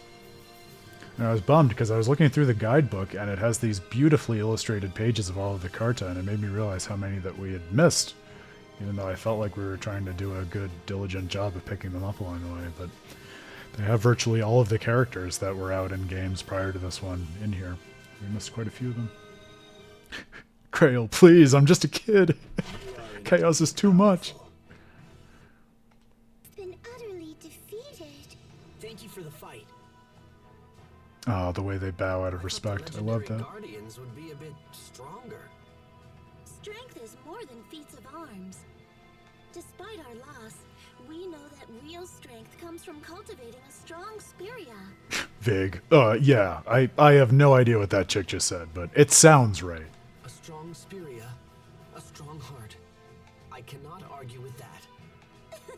You remind me of an artist friend of Oh, speak of the devil. Beryl, I love you, It's been girl. long since I fought this hard in battle, and I have missed it greatly. Thank you, Asbel. Work hard and keep aspiring to new heights. I will do my best. Thank you for the lesson, Guardians. Yes, thank you very much. Thank you. So long, funky guardians. So long. Oh, I loved that.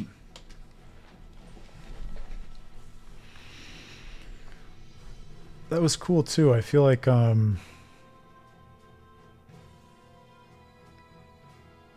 maybe this is something that has come up in other cameos, but at least in the last few cameos that I have been through, it doesn't seem as pointed the way in which the cameo fighters test the mettle of your party and then impart lessons to you, like the way that Vague was challenging Asbel to continue striving to achieve more, and the way that Kahaku saw visions of her own friend Beryl and Hubert and encouraged him in that way.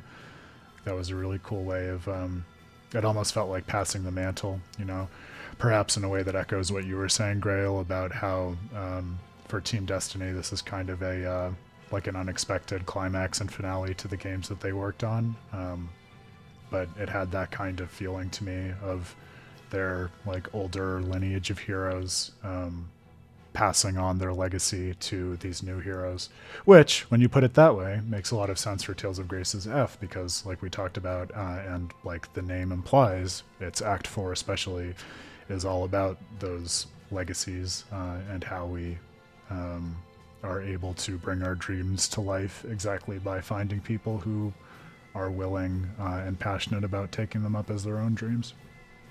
It's all connected. I told you we'd get back to the literary analysis. Your names are now the stuff of legend. We look forward to seeing what you do next. Battle Scabbard. Ooh, not just a new scabbard, but now the ultimate scabbard, developed after extensive research on real-world combat conditions. Nice. All right. Chivalrous Knight. Cologne with a six-pack. What's this? A cologne for after dark? How scandalous. Love it. Jet black bodysuit. A jet black bodysuit that lacks any characteristics worth mentioning. An anti-description, if you will. And a Conqueror's Badge. A badge that honors your victory over all of the Riot Peak Guardians. Man, now that we've taken the time to do all of Riot Peak here and have found it so rewarding, I'm kind of bummed that we didn't take the time to go all the way through it in the future arc. So I know there are some pretty cool fights there that we missed, speaking of little things that we didn't quite get to. That's okay. I feel overwhelmingly good about the amount of Tales of Grace's F that we were able to work through. We really covered off quite a bit of the particulars. Alright, the new scabbard for Asbel. Actually, I rather prefer the one that he already has, I think. Yeah, I'm going to keep that one. And we had the new cologne for Malik.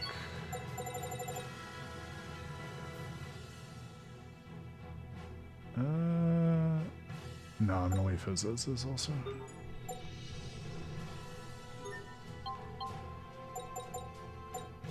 Now, just because I'm anxious to make sure we have access to floor 10. I was going to see if there was any weapon dualizing that we could do. Looked like there might be. Yeah, we can keep going with the Dreamer's Flange. That's the thing I was most concerned with. Can you take me higher? So I'm going to try to keep it fabulous if I could. Fabulous. Fabulous good. Yeah, I think fabulous is what we want. Although... no, I think we want fabulous. based on that guide. Ooh, Asbel and Pascal got their costumes. Thank you, Grail. I had missed that. We can do that next.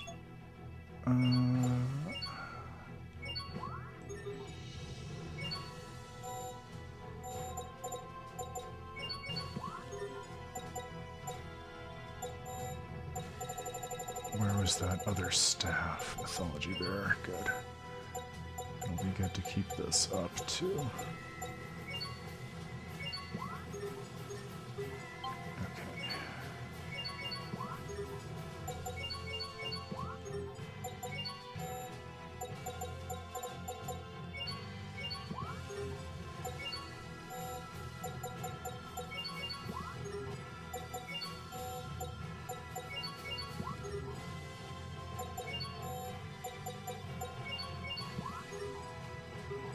Alright, good. Hopefully that will ameliorate any potential issues we would have with getting to floor 10.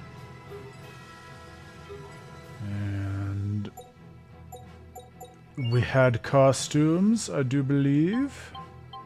Grail was saying. Oh yes, the honorary knight costume. Oh, so fancy. Reminds me of that nobleman outfit that Luke can get. Oh, there we go. It's late in the post game. We can let Asbel live it up a little bit in a different outfit. And free spirit. There you go. The outfit that Pascal found in the desert on the way to the other Emarcian ruins of the Heat Ray.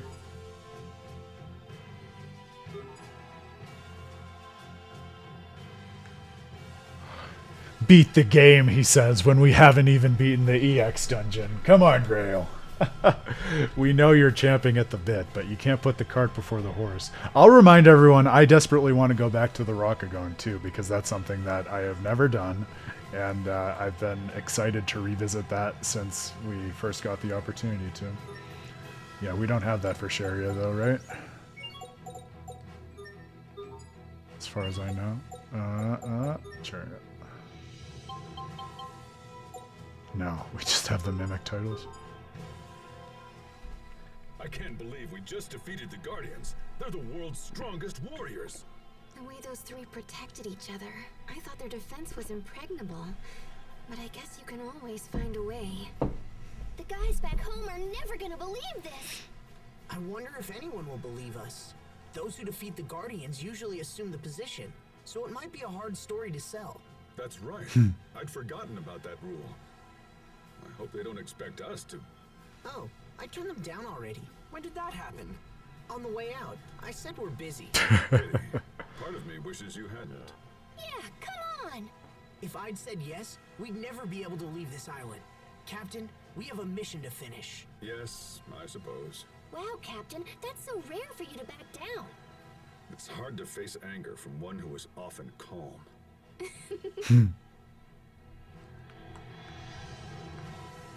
Truer words, Malik. Truer words. Oh, man. It is such a distinctive outfit for Asbel, like we were talking about with the whole philosophy of outfits in this game. It makes me feel as if we're piloting a totally different character. Alright, so we got a request item also, right? Yeah, daily medicine. Yeah, see, so for background context, so that item we stole was in reference to this ill person saying, someone on Riot Peak's 10th floor stole this from me. Without it, please, someone has to steal it back. Which is great, because I think if I had gone in trying to steal that item, I probably never would have been able to get it, but sometimes things just work out. Those rotten jerks make me so mad. What's wrong? They stole someone's medicine. What could they have possibly been thinking? I mean, that's just evil. Sharia, are you upset? Of course I'm upset. Hey, it looks like there's something in there besides medicine. Yeah, look, I wonder if they took this from someone too. If so, we should try and get it back to its original owner. Let's hang on to it for the time being. What if no one claims it?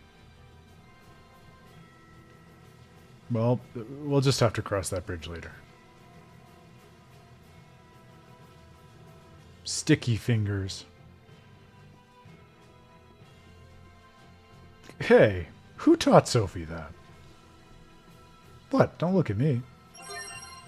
Kitty's paw. Wouldn't it be cool if, like, you could scratch your back with one of these? I feel like we got that somewhere else already.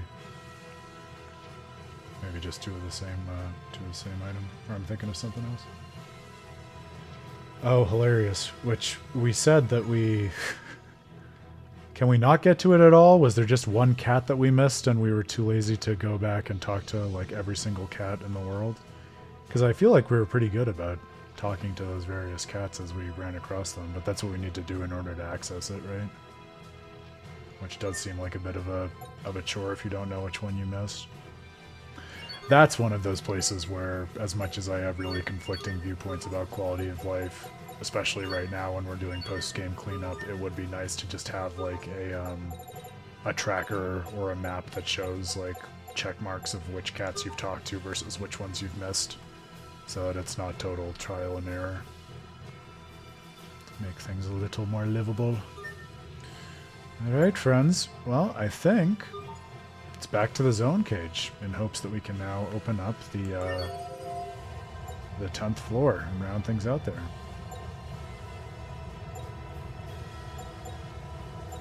And then Aaron's keeping the Rockagong on the list. Just to say that a 10th time. And so if we have any other odds and ends and stuff that we have missed, speaking especially to you, Grail, since you have been the fearless keeper of that, speak now or forever hold your peace, because we are truly in the last motions of wrapping everything up, which is quite exciting.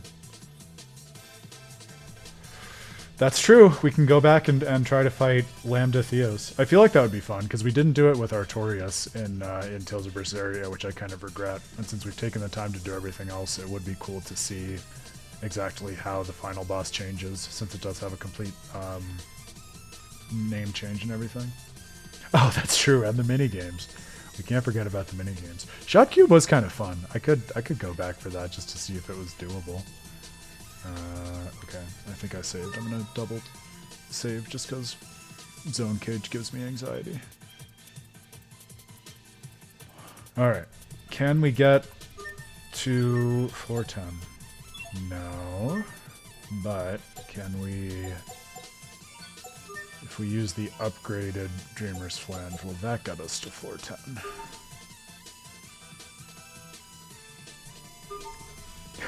Fair enough, Pottery. Puzzles just give me anxiety in general. Hey, there we go. Alright. Amazing. Wow! And I think before at the last tier, it was like 167,000 points and change. So just cranking it up one more notch, like, look at how many points it's worth now. Amazing. The ideal item for this one incredibly specific use case. Alright. Hold on to your hats, friends. Let's see if we can make it through the last of what the Zone Cage has to offer. I'm so glad I went out of my way and increased the enemy strength for those life bottles I can't carry. Can we go out this way?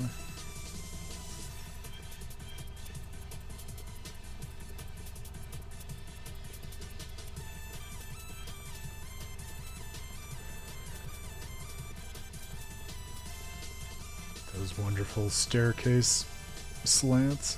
I still haven't gotten over those. Oh, thank God. I was really scared. That's better. Ooh, thank God. It's not even a warp at that point. That's just like erase the sprite from one area of the map and put it back in some random other place just to fuck with you.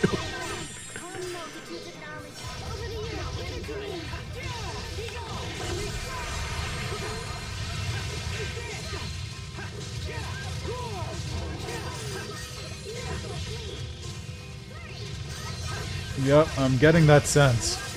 They have big, vague energy of just getting in the middle and interrupting you a million times. I think I'm gonna have to deal with them first.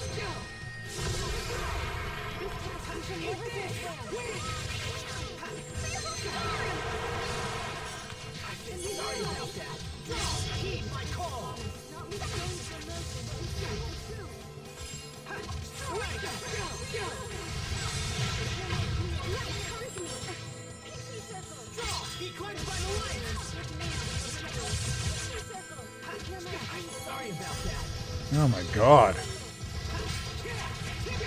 I get that it's the last floor of the EX dungeon, but this is ridiculous. Jesus.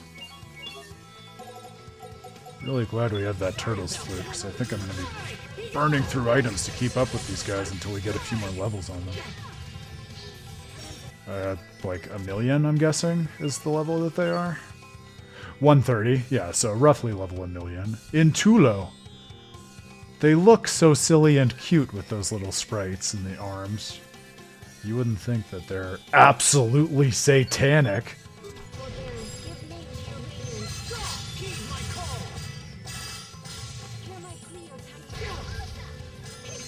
Yeah, they just, like, will eat anything that we throw at them.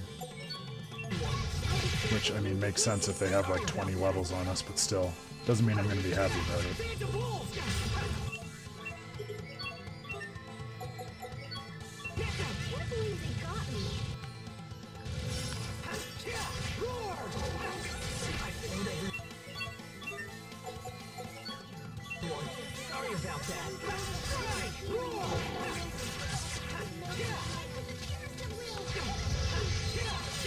I can't even, like, stop his run.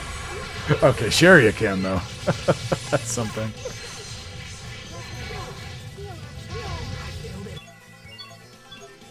Asbel's main skill in this fight? Dying.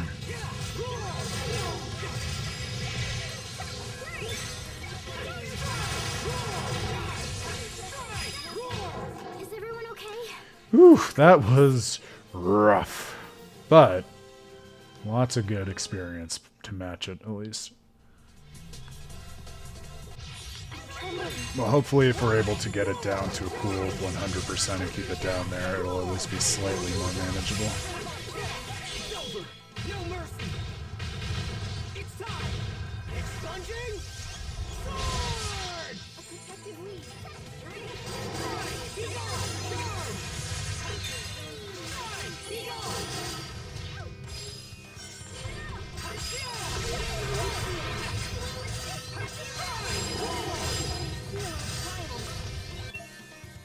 I gotta pause to read this wonderful gift from Grail on name background.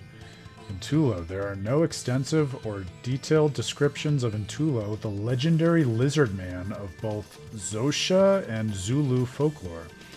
Most contemporary visual accounts speak only of a lizard-like creature with human characteristics.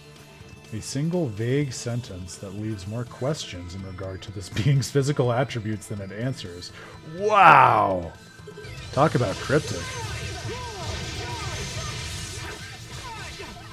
Although, I suppose there is something that's pretty fitting about that for, you know, not just an enemy in an EX dungeon, but specifically an enemy on, like, the uppermost floor on the outermost reaches of the EX dungeon, that it's kind of so far removed from creation that we really have just a vanishingly small understanding of it, if anything. So I like that. That fits for me. What about Canhel? Do we have anything on that? Or Chrome Crotch? Yeah, we're getting into the deep name mythos now.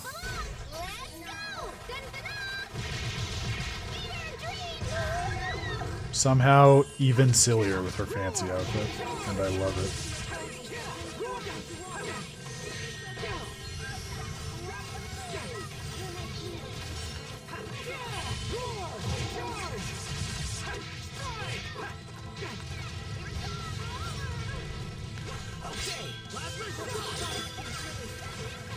Oh man, we have more on the Intulo. I'm so excited.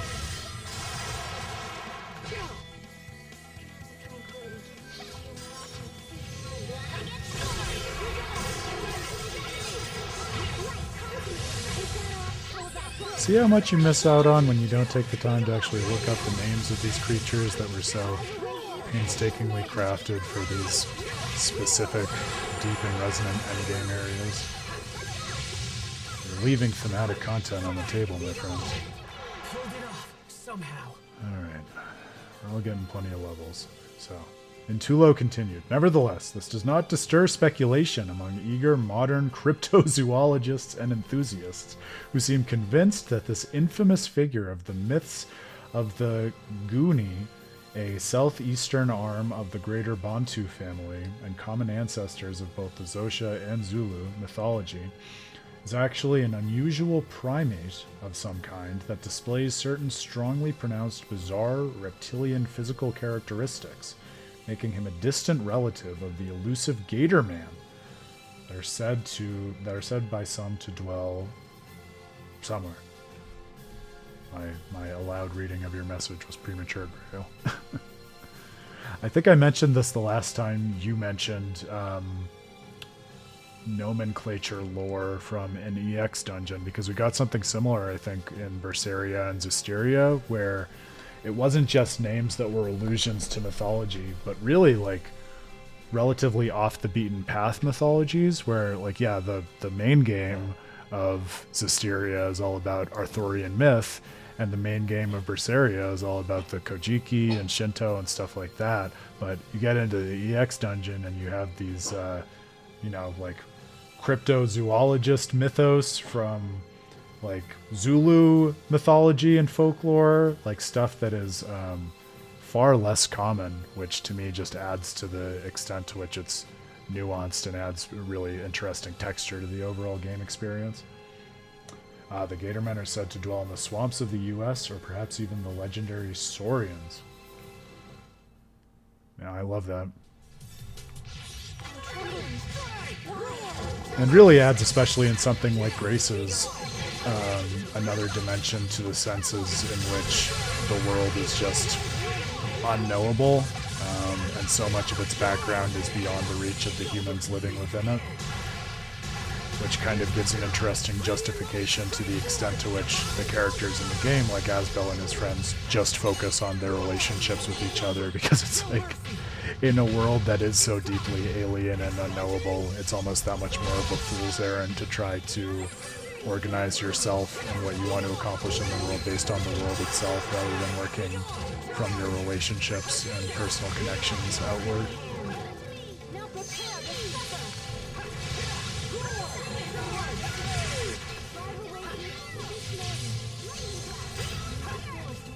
Okay, between the party quickly leveling up and the difficulty getting cranked down, I think we're in a better position now. This feels much more doable.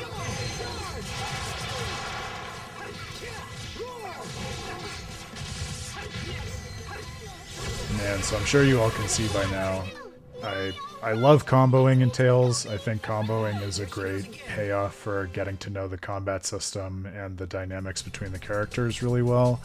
I wouldn't say that I consider myself to be good at comboing by any stretch of the imagination in a Tales game, but I will say, speaking of other things that I've been enjoying about in Tales of Hearts, I'm sure this is not a new insight, but it is remarkable how easy and satisfying they make comboing in that game's battle system, to the point that I was working through a boss fight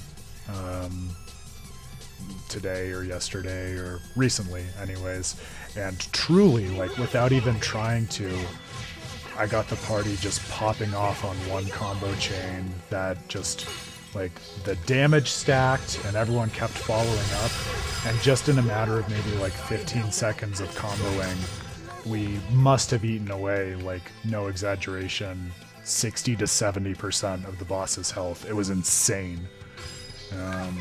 I talk about a combo system that just really makes you feel like you're manifesting the party's power in like a stacked and worthwhile way.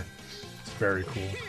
Yeah, beautiful is a good word for it, Grail, because I mean, I know that the one we're playing right now is the one with grace in its name, but there is a certain kind of just grace and aesthetic quality to the combo system in Hearts that I have not felt in the other games.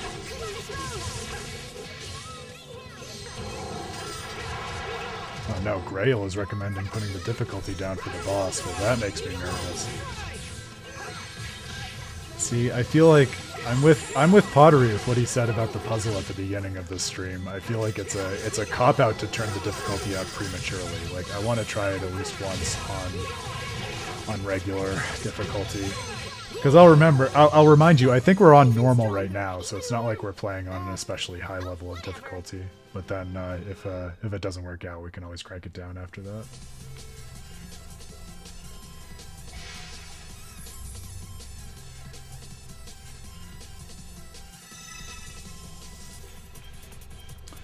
I know. I'm in love with all the arts. I think it probably came up back when I was doing the Tales of Symphonia remaster, but I have always had just such an inexplicable love for Lightning Blade. From the first time I saw Kratos use it, it's just like it's one of those source arts in my young gamer's mind where I was just entranced by the magic of what was possible in JRPG combat systems through Lightning Blade.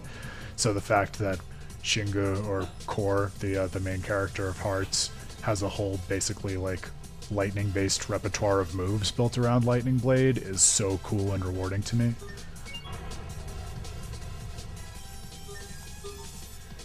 And yeah, the palette of each character is just so distinct, but also speaks in such cool and revealing ways to their personality in the heart of where they find value and just all of the things that Hearts is so centrally concerned with. So,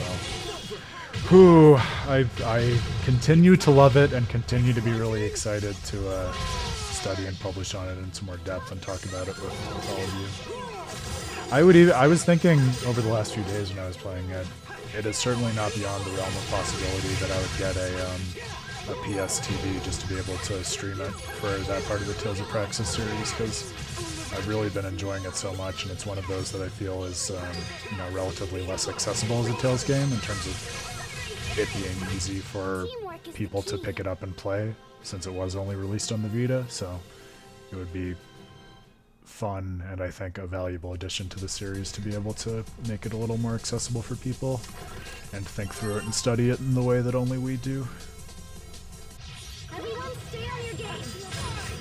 That's part of the magic of it to me, Grail. Like, his lightning blade itself is very flaccid. I think that's a great word for it, and I would agree with that. But that's offset by the fact that he has all of these other lightning blade style moves and arts that are much cooler and more varied than the typical lightning blade is. Which I think is really neat. The idea of like, yeah, okay, let's not make it just lightning blade. Let's make him like a lightning swordsman and see what that looks like. Okay, bad timing for Asbel to use his Excel mode, but it's alright. Oh shoot, we need to use the turtle store at some point. I've been forgetting to do that, so we're probably pretty resource drained at this point.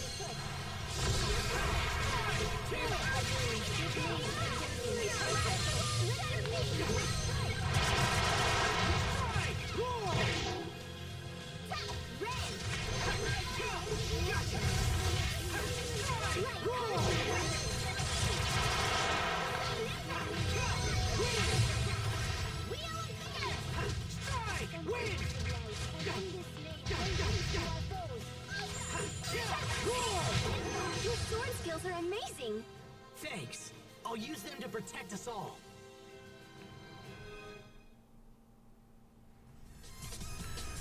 Everybody was leveling up.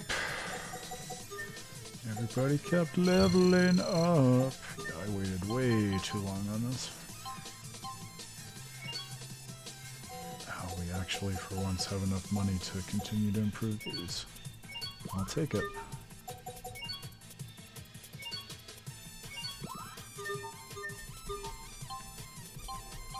Oh yeah, we must be getting tons of gold from this fight too, as I think of it. Okay.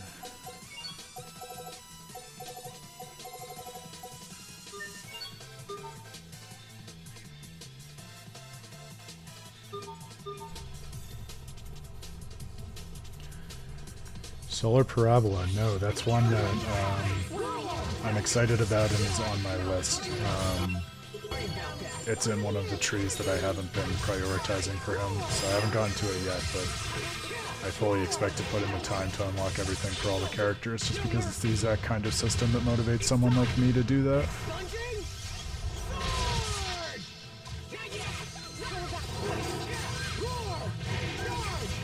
I know, I still have to do a showcase for myself, because I've just been, I mean, you know me at this point, I've just been using Core in terms of who I've been controlling in the battles, so his is the only one that I've seen yet with with the obvious exceptions that you can think of in terms of who else I would see and why. But yeah, I'm excited to look at them all.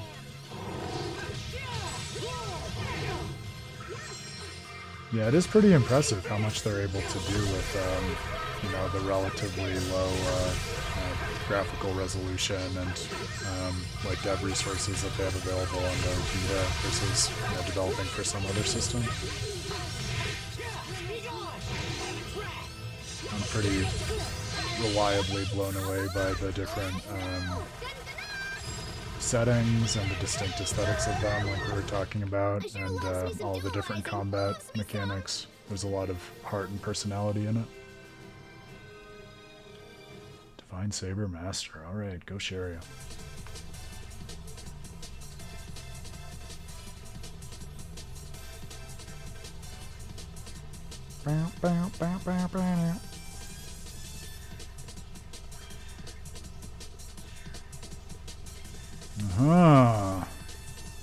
Another humanoid.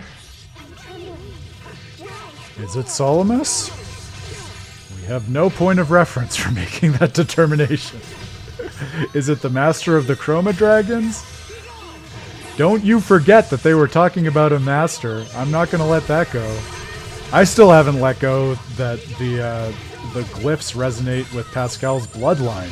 I still want an answer there. I don't want to put Tales of Grace's F down until we get an answer to that. What is it about her bloodline that let her and Fourier make these pacts?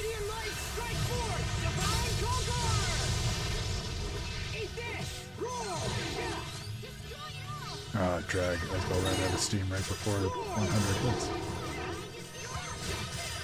God, that tail.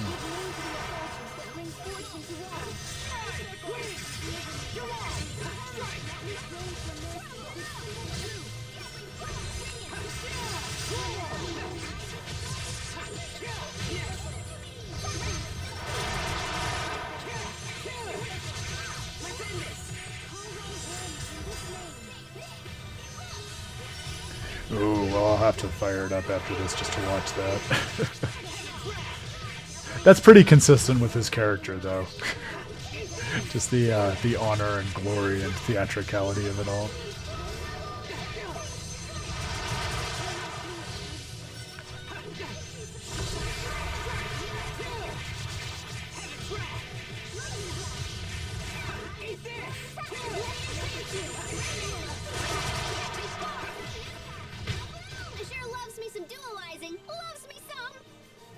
Me too, Pascal. Me too.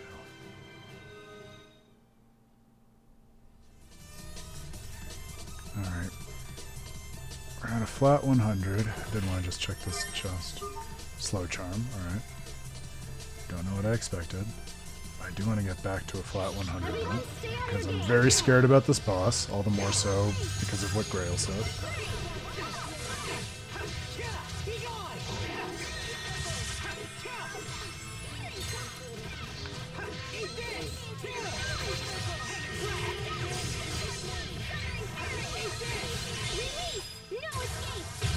Unless we save Scrub, but I would never do that. That would be wrong. Don't save Scrub, kids. It's ethically worse than Googling maps for the games that you're playing. Oh, good. We can start the boss with a max Excel bar for Asbel, too. That makes me feel good. Assuming we don't need it to squeak out this fight. I had never heard that either until Grail Pottery, for what it's worth, so I just assumed it's the hip new slang that all the cool young kids are using and shamelessly stole it. But it makes sense. I mean, I'd never heard it, but it sounds right. It sounds like a reasonable thing to call that activity.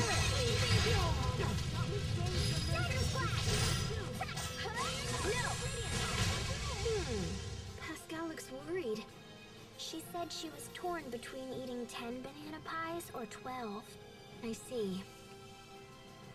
Oh, that's funny. I just I worked through a very similar sequence of Tales of Hearts earlier today, where pie was a main focus. Funny enough.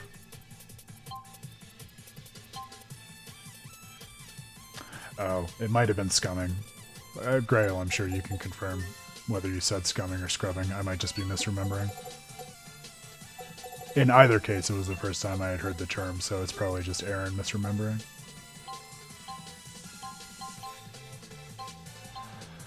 Old world antiquated gamer that I am, I usually just refer to it as loading up an old save. Yeah, we all know what we're talking about. Communication has been achieved one way or another. Okay, I think we're good. I'm nervous. I'm very nervous, but I think we're good. If I can just really quickly do that. All right. Buckle up, buckaroos. Let's see what the top of the zone cage has to offer. Oh no, it's 101%. I knew we couldn't get a flat 100. That'd be too easy. A full cutscene. I love it. Are you Solomus? Oh, never mind. We've come to... Well, you see... We're here to stop you from destroying the world. Come right out and say it, why don't you? Oh, and I need the lab comp backy, okay? I am the one designated Solomus, It's an interesting way to say that. master and architect of the Chroma dragons which bind the Valkanist Creus. So is he like the architect of the world? Thou may reclaim thy toy. A Marcian dabbling in ancient wisdom no longer amuses me. Wow, I didn't think Solomus would just hand it over. Solomus, why are you trying to destroy the world? Thou art as a child filled with questions, and yet you understand nothing. That is how we have been feeling. Man, I'm much more interested in this than I even thought might be rewarded by this EX dungeon. I seek only to save this world. I am the satellite defense system which rules the Aquasphere and Ephinia. Lambda has broken the chains of bondage, and even now runs free over the world. It is my sworn province to stop this threat by whatever means I deem necessary. Your protection will destroy us all. He does have big Xehanort energy, Grail. Speaking of Kingdom Hearts. I must gather more Elith here. Just you wait. I shall slaughter the feeble animals that live on the surface. So this is so interesting. I'm sure we're going to have a lot to talk about, but just bear in mind for the time being as we roll into this. This is the third major confrontation in Tales of Grace's F with a completely distinct entity that wants to destroy the world or some aspect thereof for its own reasons. And two of those enemies were gated behind relatively optional and sophisticated plot lines and gameplay sequences, between having to choose to engage with and work through all of the fourth act to get to Fodra Queen, and then thereafter having to do the whole post-game and the EX dungeon and the Chroma Dragons to reach Solomus. That is very interesting. Your plan ends here and now, and by these hands. You would do best not to underestimate us. There's nowhere left to run. I would not deign to flee such as thou. Prepare yourself, Solomus. We will survive.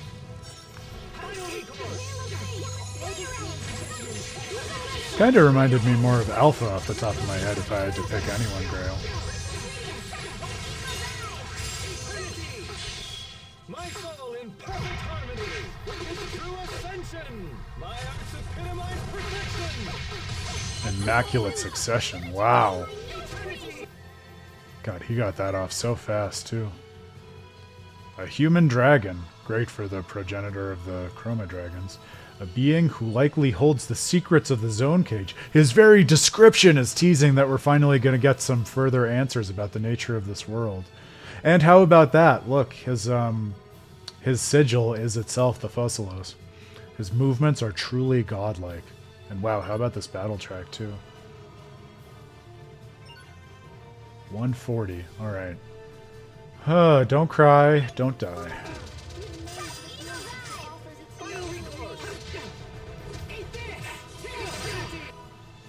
Okay, he's weak to assault darts. I didn't imagine that.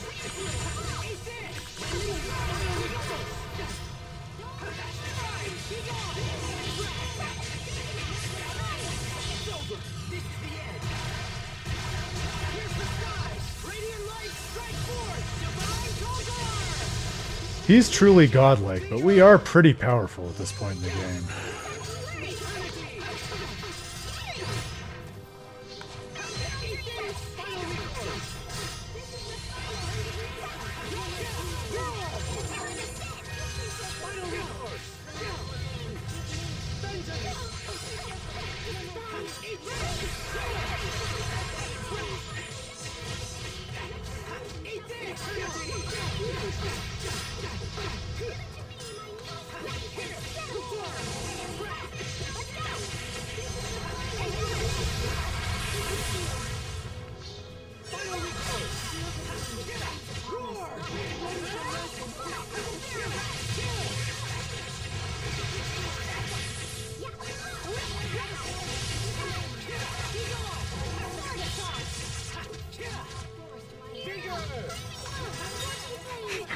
It just shouts vigor. That has big Kurt energy. Dragon! Dragon!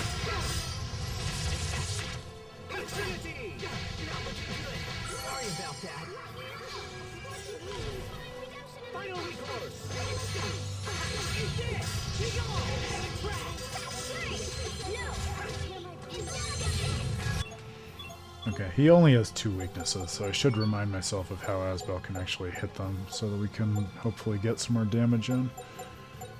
Because one of these at least does human, right? Yeah, okay, Phantom Pulse hits human. And Dragon Charge, shocker, hits dragon. Okay, so I can probably remember that.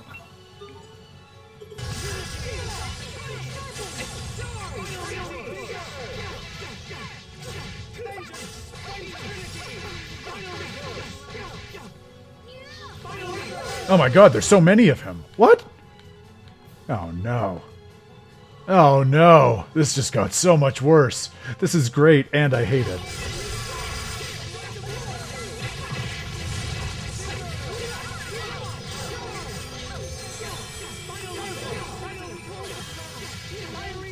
Oh my god. Solomus is why. Solomai?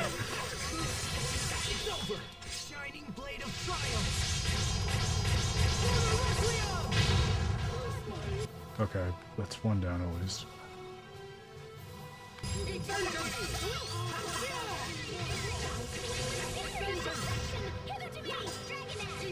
Oh my god, stop warping away. We can't even use our Elith Burst. Curse my impudence is a pretty great death line also. Okay, back to 1. Okay. It's a war of attrition, my friends.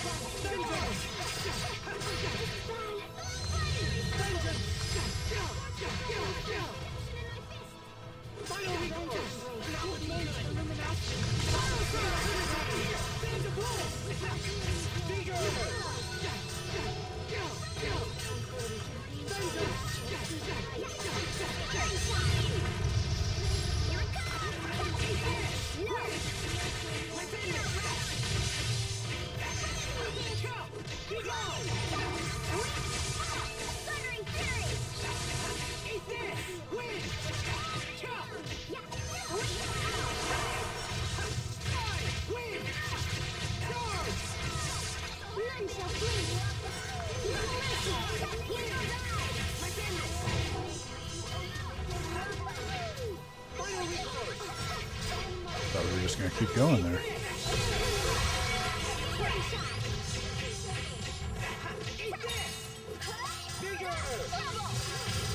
It's that kind of fight, my man. My soul in perfect harmony with his true ascension. My arts epitomize perfection. I love his voice acting, by the way. Every one of his lines just scans to me as, I'm the fucking best! Which is great.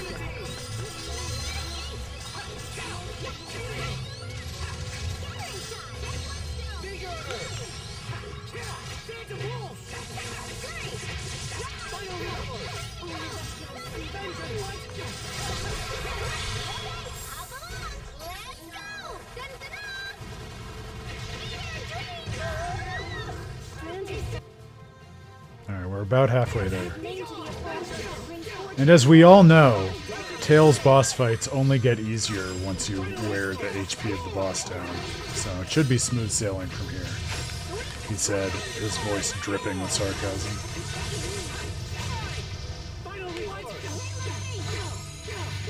Solomus, please.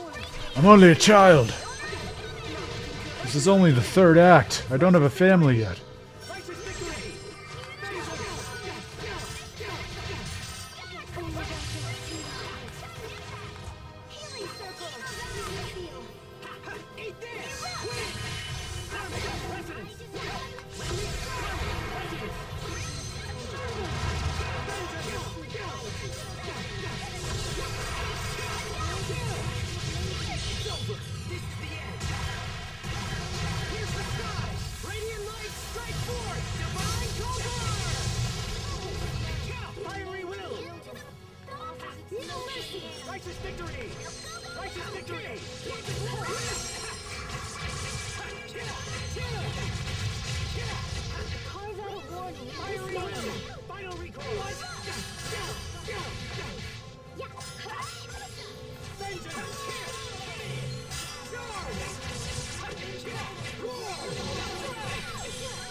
You just try to beast me? No one uses beast against a Tails protagonist and gets away with it.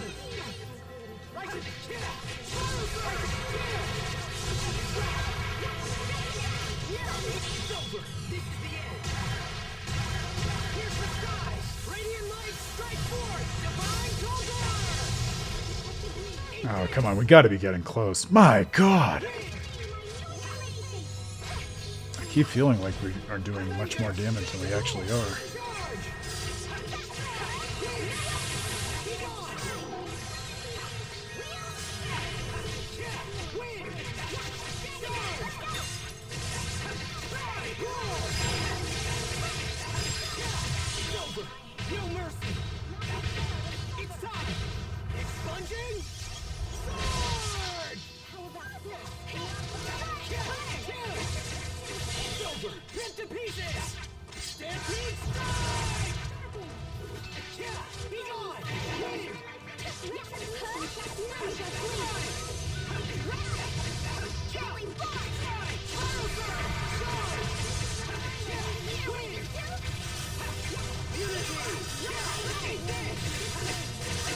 Not again with your nonsense.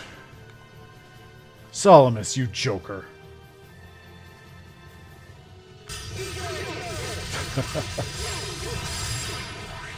You haven't stopped being mad about that since our Berseria playthrough, have you, Grail?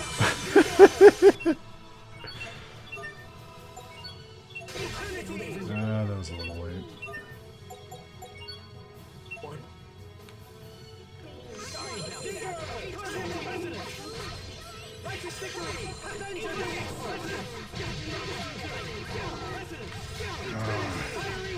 I was really hoping we might be able to game him out before he got this nonsense off again.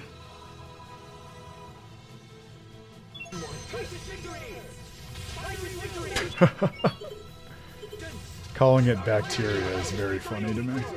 Oh, fuck. I'm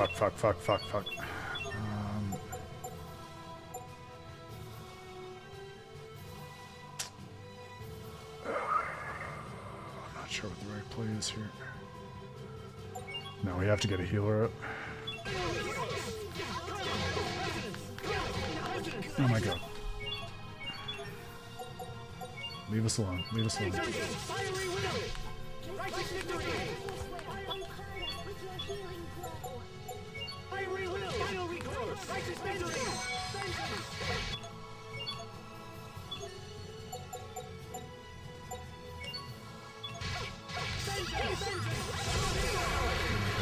Leave us alone.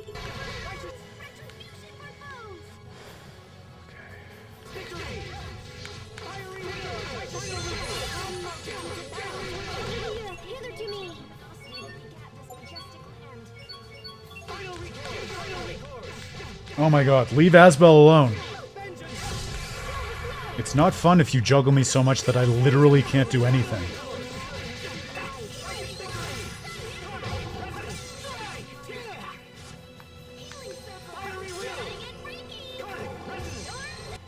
Oh, they're gone. Great. I didn't even feel like we had killed them all. Maybe he just gave up.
Gross.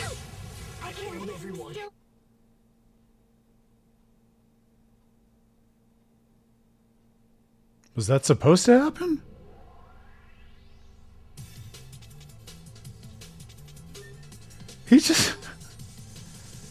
He triggered a Mystic Art when he wasn't in his Elith burst that just killed our entire party. What was that? What recourse did we have against that? Did we just have to freeze him with an hourglass and kill him before he could do that? Wow, I won't lie to you guys, I really did not like that.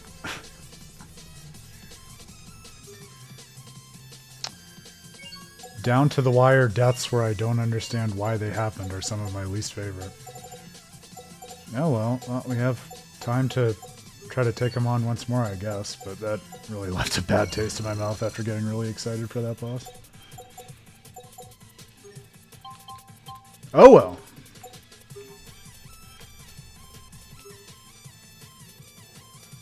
And we don't have anything else to... Okay, well then I'm just going to reload the save. If he can cheese us with that, then I can cheese the game with the save. And have no apologies about it.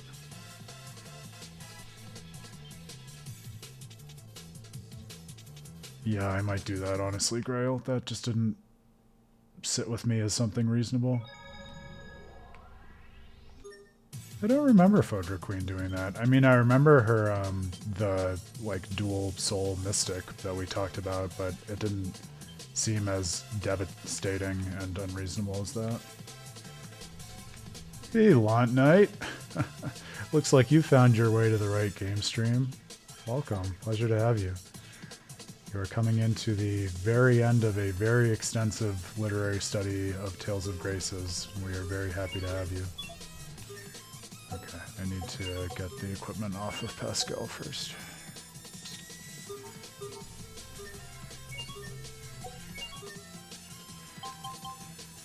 Alright, one more ride.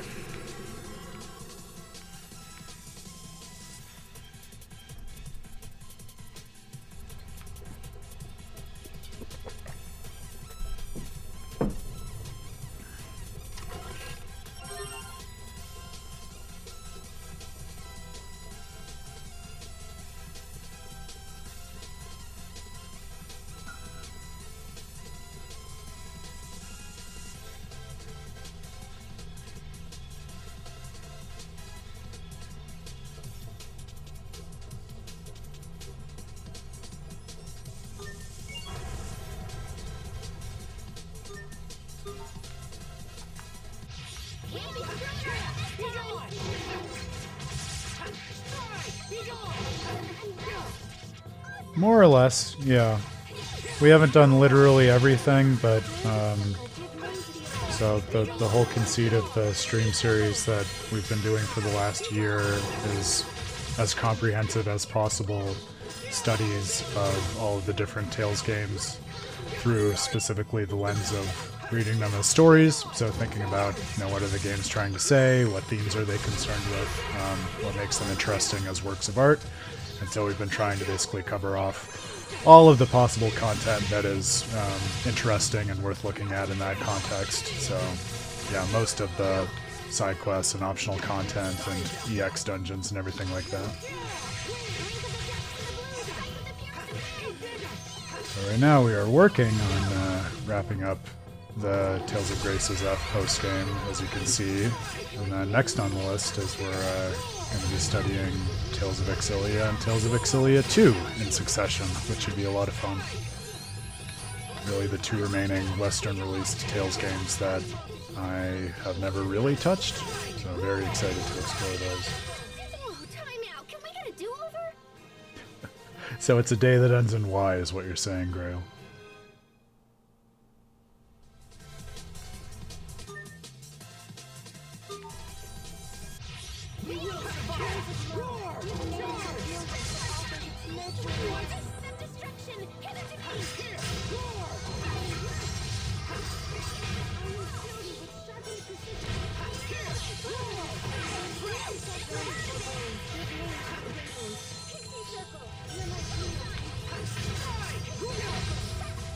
It is really annoying not to claw back any of the experience from doing the floor the first time, but I think it's worth retaining that weapon just because it took so long to develop it, and we have literally nothing else besides I think just the equipped weapons on our active party that would be able to open up floor 10.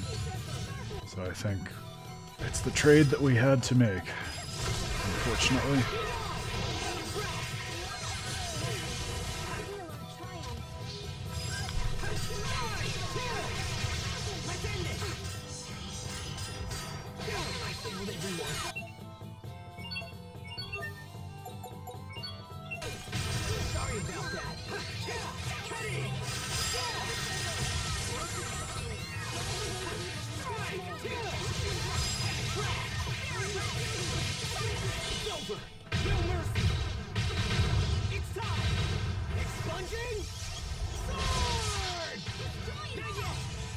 Silly combos. We've got them.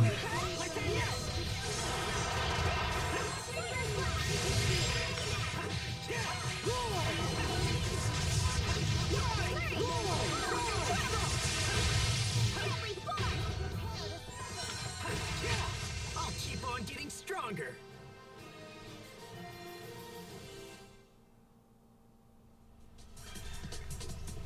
All right, onward. So this, once Aaron's done pulling his hair out and actually manages to deal with Solomus, this will be a really interesting dungeon to compare with Tales of Berseria also, because you'll remember, as much as I suffered through the Heavenly Step, the really interesting revelation at the end of that story, as it were, was that by working through all the toil of that EX dungeon, it was only then that we got access to the core myth motivating and explaining the entire world of the Desolation in terms of why it is that humans are cursed to always try to overcome malevolence yet never truly be free from it. And so it'll be really cool if, as seems to be what they're setting up here, that model in Tales of Berseria is kind of following up on something that was established and first showcased in Tales of Graces F.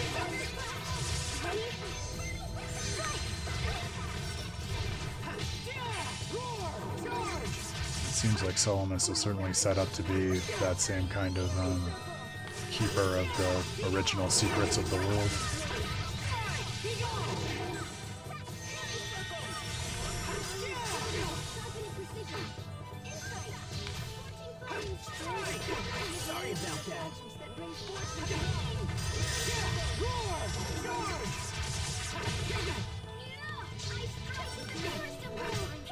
the pigtails, Sophie.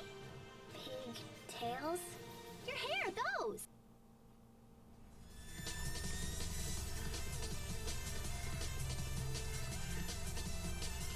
Oh, it occurs to me, I never actually looked at that book that we got from beating Vig and his friends. It's the Book of Friendship, I think, right? Book of Friendship. What does that actually do? Uses Elith to make it easier to increase the Elith gauge. Now that seems like it might be useful. If there's anything we can replace it with. Although everything... Oh, but Book of Preemption. I don't think we need that as much as we would benefit from the Book of Friendship. Perfect. Glad I took the time to look.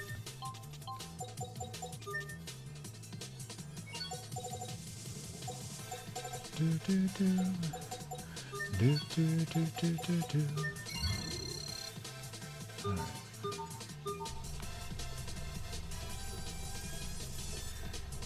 Oh, I think this is the way I came.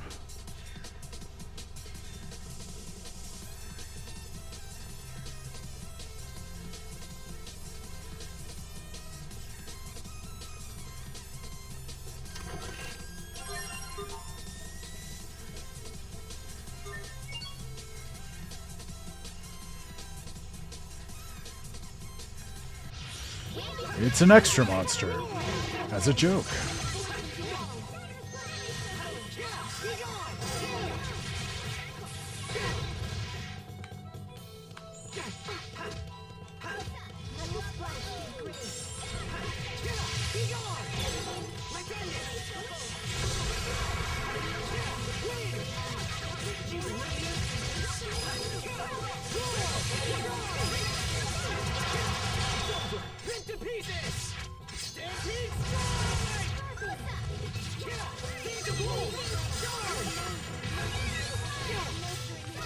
Not clear to me why it wouldn't let me trigger expunging sword there, but it's okay.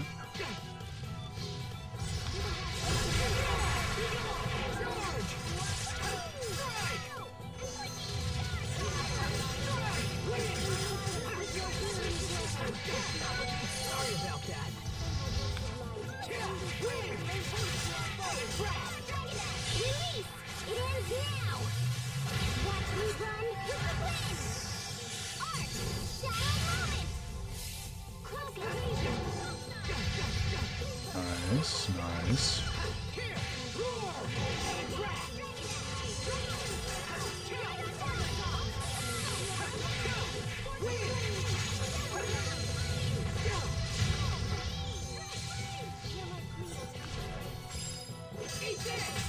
I'll keep on getting stronger.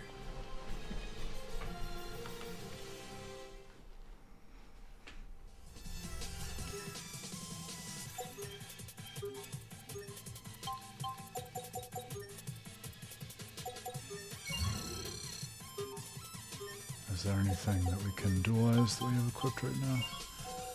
Yeah, good. I thought I might have forgotten about that.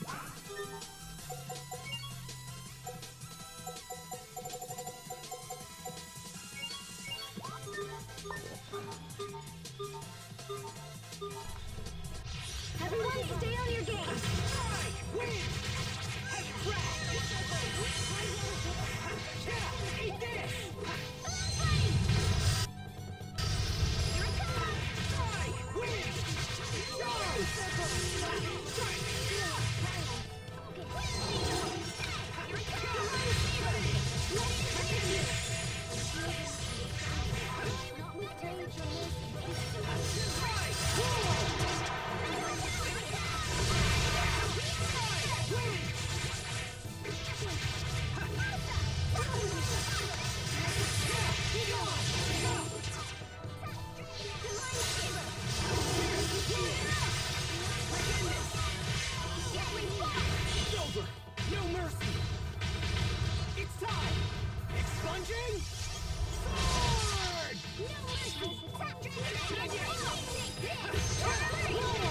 I must continue.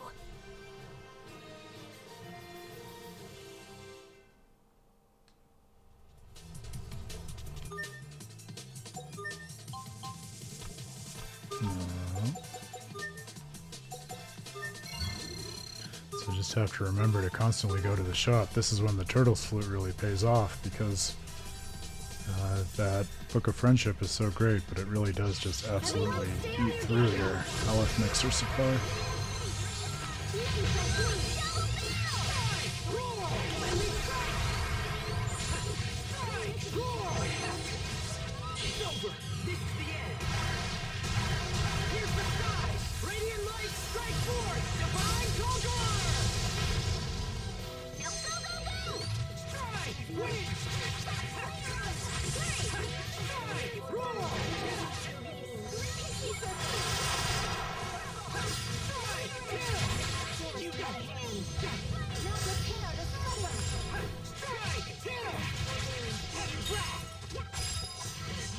That's a great invocation by Sharia that I hadn't clocked before. You have forced my hand, now prepare to suffer. Pretty dark one for Sharia.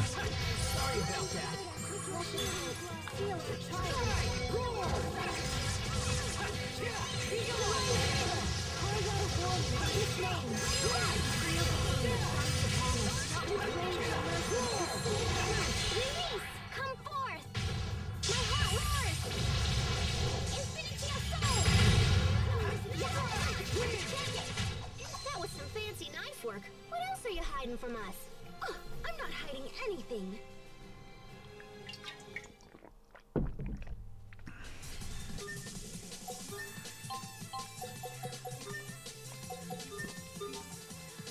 Oh, drag, we're out of money. It might be too good a book for us to be using right now. Is there any material we've gotten a lot of? Can offset that? No, it doesn't look like we're so lucky. Well, hopefully that'll be enough to help us squeak by. I think we're pretty close anyways. Yeah, there's the warp point. Ah, Virtuous Radiance, there you go. Exactly what we were talking about last time.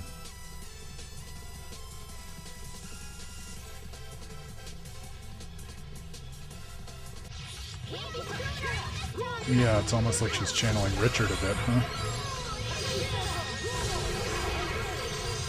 In a way that evokes everything they went through in the fourth act together, which again makes sense for her master art that she only learns at level 100.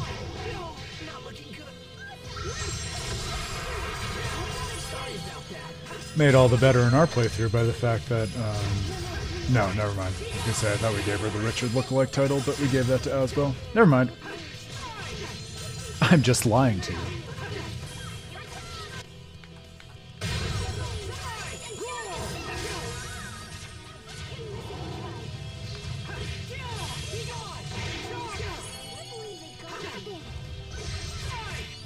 God, are there enough enemies on the field?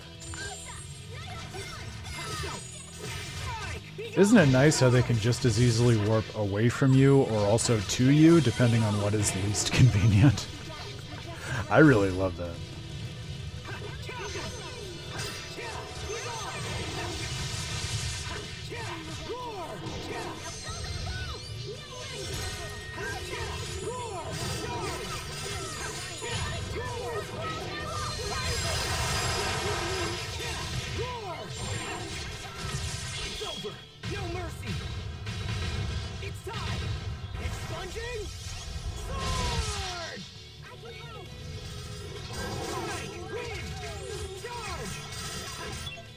Good. Both our healers are dead. We're not even at Solomus yet.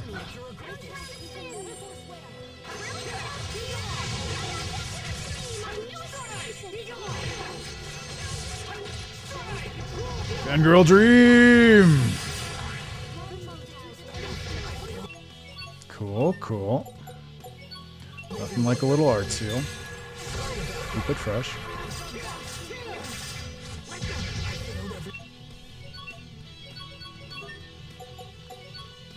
Sorry about that.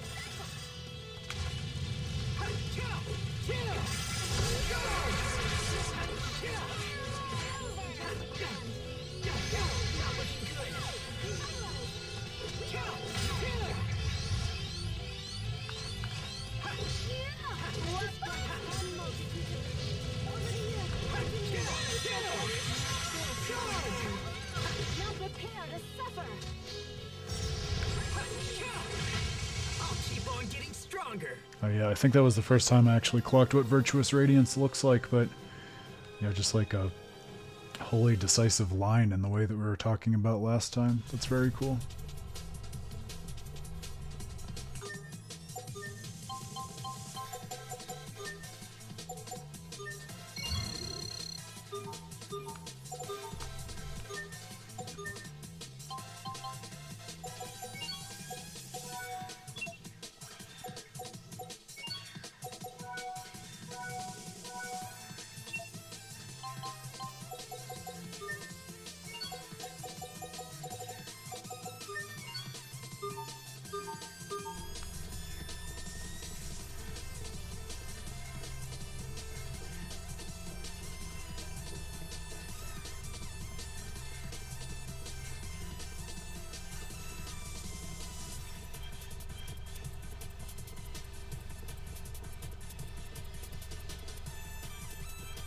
There he is.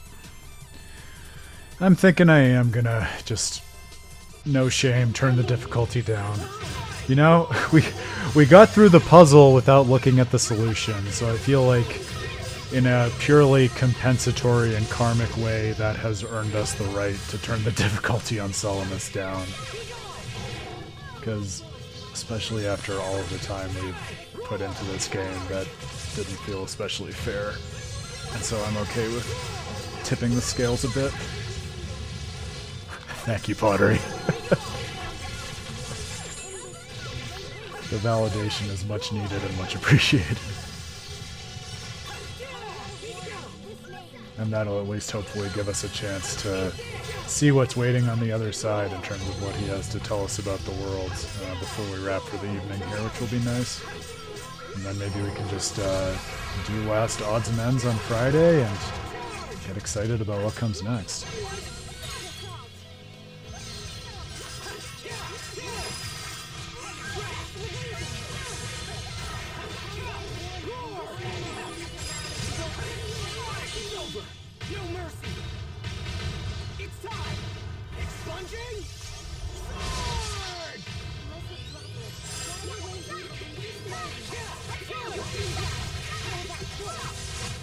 I must continue.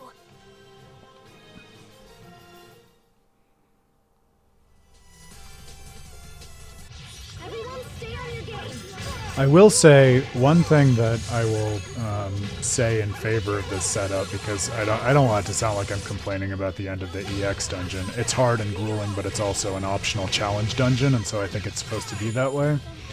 And one thing that I oftentimes think about and talk about with my buddy Dan is we both like to think back to the days of when we were kids and would really have just like, one new game at a time that we would get for Christmas or our birthday or something. And then in our houses, that was kind of it for a while, right? It wasn't like we had access to a million games all the time by sinking all our disposable income into it in the way that as adults we do now, right?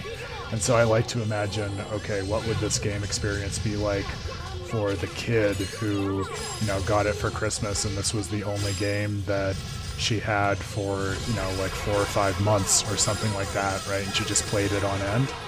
And I can tell you, like, if I weren't eager to continue on with Tales of Praxis and get to the next thing and, not make things drag for the stream and, just all the considerations that we have, I could see it being a lot of fun as a kid just to get to this challenge of Solomus and realize, oh my god, he still has like 30 levels on me, but by grinding through this floor multiple times, I can actually really quickly level up and catch up with him. Like as a kid, I can see myself having a lot of fun doing that and just dedicating like a couple days or a week or whatever to just grinding out this floor and losing and dualizing another item to get it good enough to go back. And then, the joy of finally being able to achieve victory over him. I could see that being all the sweeter by virtue of all the time that I put in. So even though it's frustrating now and perhaps not optimal for what we're doing with it, I think it's a pretty rewarding way of structuring the challenge for people who do want to dig in and commit themselves to it in that way. Yeah, why go down when we can go to chaos instead? That's the real insight. Okay. Well, here, I'll adjust things for us. Huh. For casual players. Don't call me a casual player just because I'm trying to get through Solomus and live. I don't think it's fair to equate that with casual play. We've been playing for 130 hours, come on. Alright, friendos. Since it's only the second time and I am so interested in what he has to say and the dialogue is relatively quick, I'm going to let us roll through it one more time and then hopefully we will have an easier time with the battle after that.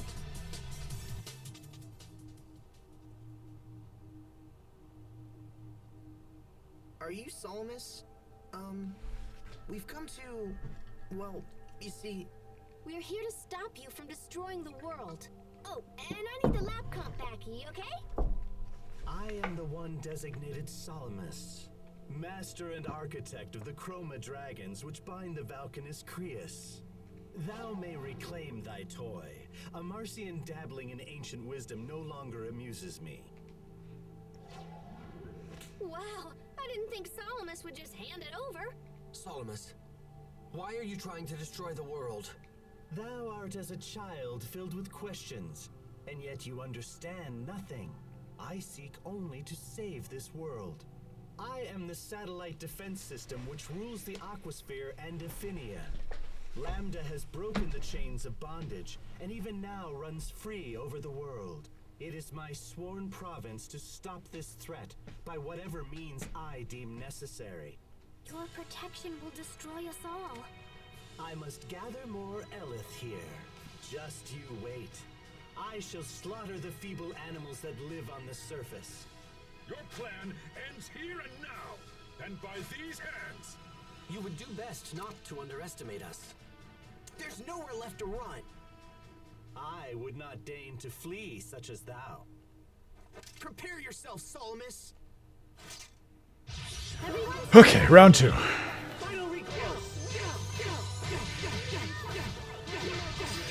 Second verse, same as the first.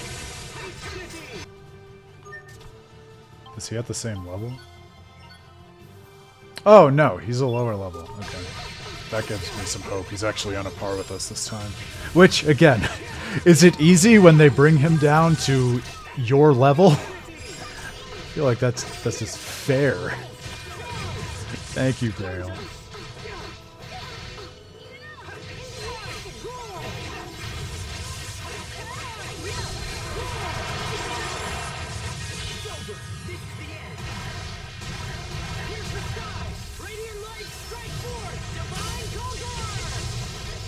Exactly, like he's at our level and he still is wildly better than we are, so I think we're still in for a good bout.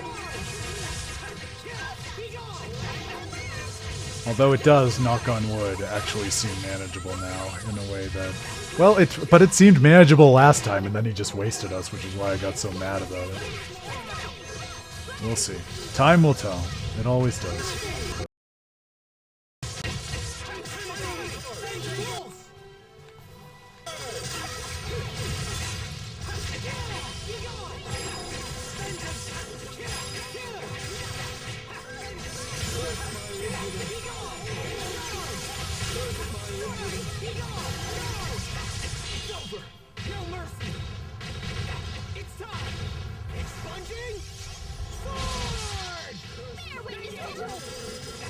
Oh, Drag, I thought we were targeting Source Solomus when we did that. My soul in perfect harmony with true ascension. My arts epitomize perfection. Sorry about that. Roar!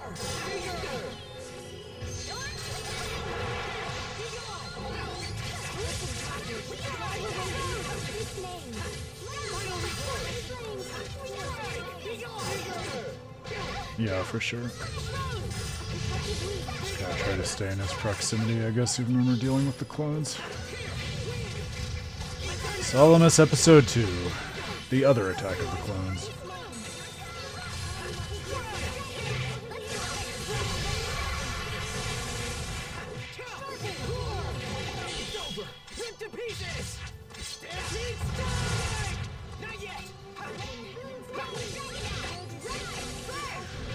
So I guess ideally what would be good is if we're able to hold off burning our second KO recipe, then that'll just auto-revive us if he pulls that nonsense with his other Mystic card again. But that's a pretty big ask. Maybe a smaller ask now that he's on easy. But just a matter of trying to get him down before he gets into an Elf burst again, I guess.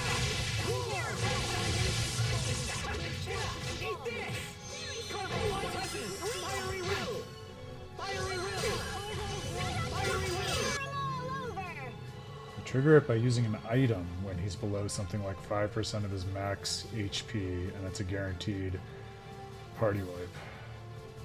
So don't go for the big finish, and don't use an item when he's low. So it's a reprise of no items ever. Great! But unlike his predecessor, he's super unclear about that being the reason why he does it. Great! I'm so glad the game was really clear in explaining to me what I did wrong. That really helps so that I know what to avoid in this case.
Oh, good.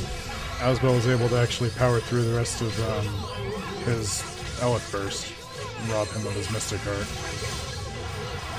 So he might still have another cook in the tank by the time he has the opportunity to pull that nonsense again, in case I misplay things, which is exactly what I was hoping for.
Come on. And now Aaron uses an item. Ha, no, I'm kidding. Curse my impudence. I'll keep on getting stronger. Well, over 1 million experience at least. Terminated. Isn't it funny how much easier it is to overcome obstacles and beat battles in games when you know what's expected of you? And that's going to be my last really bitter comment about it, because I did actually really enjoy that fight, regardless of our little snafu the first time through. Thank you, Grail. And appreciate you explaining to me what it was we had to avoid, since the game didn't. Now I'm really done. Let's see what we have to learn from this arbiter of the exosphere. Mastery King. Alright, go Hubert. I don't think we got any items from that. Thou hast defeated me. The very thought fills me with dismay. What are you so afraid of? With this, Lambda's strength grows ever greater. It may now be too great for even thee to defeat. What are you talking about? I gathered the surface eleth in this place so as to prevent Lambda from absorbing it. Ah, okay. So, less so than is the case, or more so than we get in Tales of Berseria. We're actually getting an explanation for why it is that Lambda is now going to grow stronger when we go and confront him. Because you were saying, Grail, that the same thing happens with Artorias after you beat the Heavenly Step, but there's not so much of a clear explanation as to why explicitly in the game. But now we're very clearly seeing from Solomus why it is that Lambda is an entirely different form when we go back and confront him. Yeah, which makes me definitely want to do that more. I think that'll be a fun thing to round things out on Friday. I slaughtered countless animals and claimed their eleth. Livestock, monsters, beasts. Nothing was spared. Oh my gosh. Wait. So if you were trying to stop Lambda, we just made a terrible mistake. Oh, drag. My bad. We never should have fought you. Solomus is wrong, Asbel. The only reason this happened is because the system went all kooky. Now we have to restore it to its original state. How do we do that? Oh, hey! That's it! The lab comp should totally be able to reboot this place. Look at you, sis! Your little invention is gonna save the world! Okay, here we go!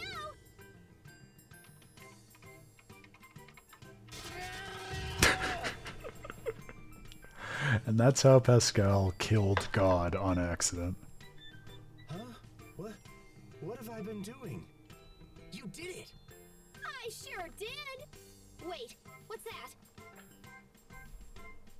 Yeah, Judith in a swimsuit? What? it's a chick in her underwear!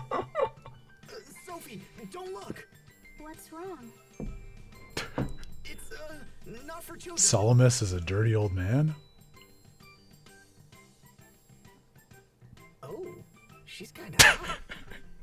Was this the deep insight into the history of the world and its ontology that Aaron has been foaming at the mouth for the last 10 to 15 hours?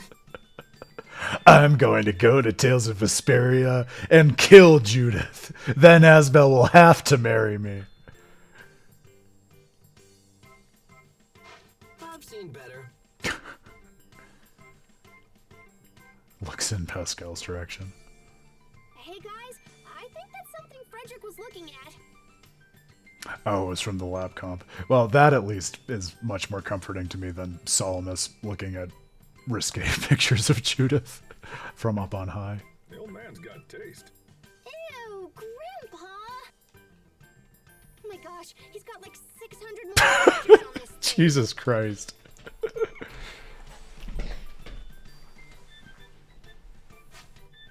Oh, was it your joke pottery at the beginning? So it really was just an elaborate plot to erase Frederick's browser history the entire time. Oh no. Unbelievable! Grandpa, this is disgusting. You have to stop. Please don't tell me that's the end of the conversation with Solomus. I have so many questions I wanted to ask him. Oh, dear. You are never to touch the lap comp ever again. Do you hear me? But Sharia, he's a grown man.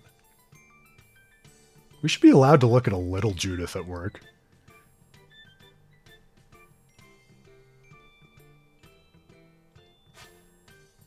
I'm not in trouble at all. Think about it from his perspective. Just Don't you dare try to keep that picture. my head. Yeah, mine hurts too. Now that Solomus is back to normal, the eleth levels are dropping. It looks like we won't need to worry about it affecting us anymore. Well, it looks like our business here is done. Come on, Frederick. Let's go home. my apologies, Lord Asbel, but You see, even as we speak, Solomus is beginning to gather eleth anew. What? Why? If humans wish to continue in peace, the Termiten must live on in some form. For the time being, Frederick and I will need to move between here and the surface. I guess, just be careful. thank you, Sharia. So then, as you can see, I will be needing the lab comp back. Nice try. Well, I guess we should be off. We still have lots to do. Book of Glory. Negates enemy damage as long as you have Eleth to spare. Wow.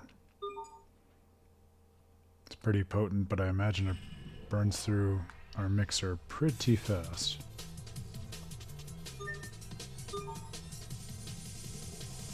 Alright, well, I guess that probably is what Aaron should have expected, given the tragicomic tenor of everything in the zone cage, but man, I was hoping, as I know you know by now, that we would get a little more detail on the world and the history of Solomus. I guess we got some decent kind of background color in a very sort of Graces, and it felt kind of Vesperia way in terms of broad strokes of things that are there as arbiters, and kind of a little bit about how they came to be, but not so much about their origin as what they're doing now and how they're trying to shape and impact the world. But I guess what at least is clear now to me is that, well, we maybe don't have a perfectly well-defined picture, as best I can see, of the relationship between Fossilos and the Aquasphere and Eleth and the Valkanus Creus. We have a slightly more well-defined one, I think, in terms of the Fossilos being this thing that kind of binds and controls from the outside perimeter of Affinia all of the different fluctuations of Eleth within it, in the sense that Solomus created the Chroma Dragons and administrated them from the outside to be able to control and regulate the flow of Eleth in a way kind of quasi-similar to the Antilocheia, I guess, in Vesperia. It's kind of what I feel like I'm inferring, and not just because they're called Chroma Dragons, but it seems like they kind of serve a similar purpose. And then we get the idea of humans coming in and, like we talked about before, cultivating life on top of that core functionality. I guess the thing that's less clear to me, and we can think about it a bit more and talk about it on Friday, I guess. Yeah, Graces is very humor-pilled. That's putting it lightly, Grail. But I guess part of why I wanted to know more about the history was that it seems like Solomus described himself as this kind of satellite defense system, right? And it seemed as if he was designed and put in place by someone. So I felt like the clearest way that scanned to me was it seemed like the Phodrans or the Amarcians or what have you on the mother planet installed this whole system in Affinia, maybe to cultivate it at some point in the past. It seemed like in some point in the past prior to life even being there, and so ostensibly also prior, like well prior in history to when they wanted to later extract Eleth from the planet in order to restore Phodra when they thought that Phodra was dying.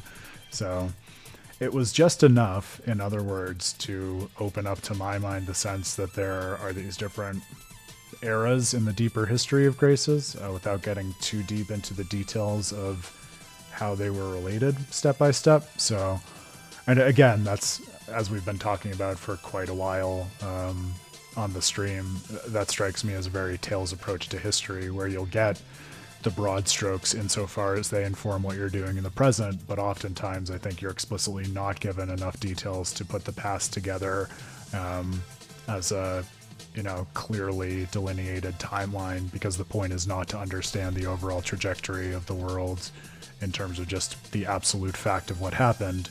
It's more to understand the stories of what people are telling about the past and how that informs how we see ourselves in the world now and what we want to do in the future.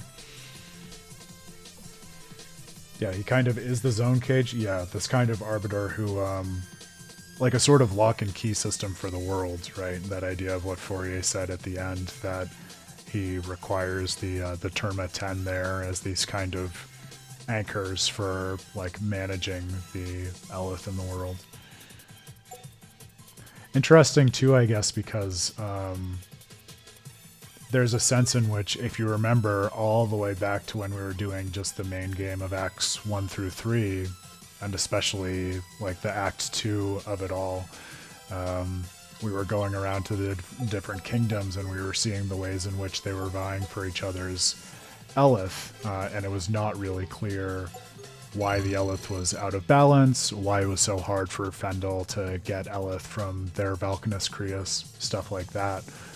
But now, stepping back and seeing things more cosmically and globally, like we do with Solomus and the Chroma Dragons, we can see that there is actually this whole sort of objective system in place that stands antecedent to and outside of human history that is trying to kind of maintain harmony in the balance of Eleth, in perhaps kind of a similar way to how the Fodra Queen describes she and the other planets are trying to maintain harmony in all of their ecosystems. And it's only because of this advent of life, this thing that came in from the outside and was cultivated on top of the natural source of, you know, a single color of Eleth, as the Chroma Dragon talks about on Affinia, that then perturbations in the flow of Eleth began to emerge that threw that system out of whack in a way that ultimately it looked like, you know, with the advent of Lambda, actually corrupted Solomus and made him sort of go into overdrive as this kind of out-of-control system administrator that we had to rebuke and try to reset, right? So that idea that, you know, humans were kind of the problem, but also the solution, that feels to me something that is contiguous with what we were talking about at the end of Act 4 and what it was that the party in Lambda had to impart to Fodra Queen in order to get her to change and reconceive of herself. The difference being, I guess, Solomus, it's weird because he's almost more of like a tool or an implement than a consciousness. Like with Fodra Queen, the solution was for Lambda to very much do what Asbel did with Lambda, to heal her of her hatred and corrupted introspection and the way in which she isolated herself from everyone else. Solomus didn't seem like the kind of entity that was capable of that kind of spiritual correction, because it didn't really seem like he had that kind of spirit in the first place. So I'm thinking about it in loops and roundabouts, but I think there's an interesting question there of what does he add to our understanding of the world and also to our understanding of the story. And so I think that'll be worth thinking about as we sit with Tales of Graces F for a moment more. And certainly when we revisit Lambda and see what the consequence of this was for facing Lambda at the end, I think that'll be really cool. And the Rokugan. Don't forget. Facing Lambda, but much more important, facing the Rokugan.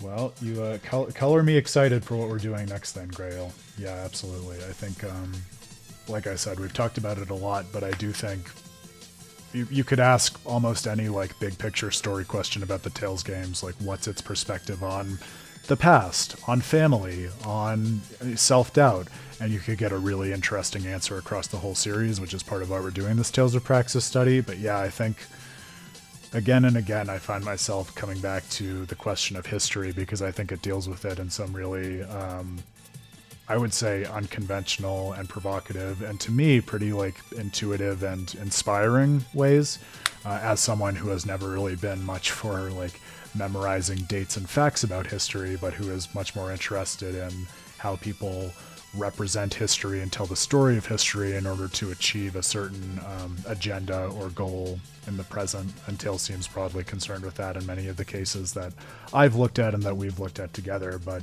all the better if Exilia and Exilia 2 have a different perspective on it, to be able to dive into that and explore something that adds a different color to the palette, so to speak, to go back to that analogy. I know, well, that's yeah, what I was foregrounding too when we went up to Solomus. Like, it's fascinating about this game that not only does it go on for so long, but it has like a range of distinct final antagonists with their own reasons and agendas for destroying the world in one way or another. Because really, yeah, I had talked about Lambda, Fodra Queen, and Solomus, but remember, like, Lambda and Richard are both in there, right? They're kind of a hybrid, kind of govern the same parts of the plot, but they're importantly different in a lot of ways. So I think that's something to think about too. It'll be good. I think it's definitely, like, it's reasonable by my estimation to say that we should certainly be able to wrap up on Friday, and I think that'll be a good way to mark the occasion, think about this, and then look forward to what we're doing next. So I think, we'll have, as far as I can see, less overall new content to work through on Friday. So let's take some time and think about this. If you want to do any homework or just, idle daydreaming about Tales of Grace's F between now and then, these are the kinds of questions I'll be thinking about, and it would be fun to talk about on the stream with you all. Now that we've seen the long and the short of what this story is concerned with and what it wants to show us in its world, what's up with the story being partitioned into all these different segments, many of which are optional, many of which straddle different periods of time and sometimes shoot backwards on itself to an earlier time period? What's up with all these villains who seem to want similar things but for pretty different reasons? And how does the party address them? And how do those different subplots sum into a single experience or insight? What's up with the history of this weird satellite planet we've been on, Ephinia, and what is the game concerned with showing us about the nature of that versus Fodra at the end of the day, in a series that is deeply and frequently concerned with multiple astral bodies that stand in weird relationships of interdependence and oftentimes hierarchies relative to one another. I think all of those kind of structural questions, now that we've wandered through the structure, are going to be really rewarding to wrestle with, think about, and try to tie back to the themes. And the puzzles, of course, to end where we began, thinking about the puzzles of it all. Absolutely a chill romp. That's the vibe I'll be going for on Friday, Pottery. So cheers to that. It'll be a fun way to round out the week and to round out this wonderful adventure we've had. Okay, so Richard has the human connection, Lambda gains humanity, Fodra scorns humanity, and Solomus has none. Different perspectives on humanity. I like that. I think it'll be worth keeping in mind that, as we've said, one of the most, to me, like, immediate impressions of Graces that I think we all shared on the stream is that you get this intimate connection with these characters and you become invested enough with them to go on this extended journey where you get to know them quite well and you simply want to spend more time with them. So I think all of these games, or at least many of them, I'd say, are pretty directly concerned with this question of humanity, what it means, what it takes to be a person, to make decisions as a person, and what it means when you lose touch with that as a person. And for a game as intimate as Tales of Graces, I think figuring out what it takes to cultivate that intimacy or lose that intimacy or never have it in the way that deep connectedness of knowing someone else makes possible our own identity could be some good handholds on getting traction with these themes as we dive into Friday. So there you go. Some further food for thought to seed the flower bed of our discussion on Friday. How about that? I was looking for a good thematic tie-in. All right. Yes. Or we just run it back and do an entire New Game Plus on Chaos. How about that, Grail? How would that suit you? All right, friends. Well, thank you as always for joining me on this romp through Tales of Praxis, but an especial thank you for joining me on a romp through the challenge content. You know, it's always an adventure. I love it. It is not an easy adventure for me, someone who loves to think about and theorize and philosophize about games, but who is always the first to say he doesn't have the technical proficiency with them as some others do. But it's part of what makes it fun. It takes a village. I'm going to be dining out for a while just on how easy that puzzle was on the get-go, though, at the beginning of the stream, because I was truly expecting to be losing my mind about that rather than Solomus. So it was a nice point of contrast on this particular stream. It's a lot of fun. All right, Grail Pottery. Always a pleasure, guys. Lant Knight, so nice to see such a fun and related name in the chat. If you like what we do, if you enjoyed what you saw and you're interested in joining this kind of literary-minded real-life JRPG party in excavating the deeply hidden and rewarding meaning of this Tales series. Encourage you to come back. We'll be talking about this more on Friday and planning to dive into Exilia and Exilia 2 after that, which will be a lot of fun.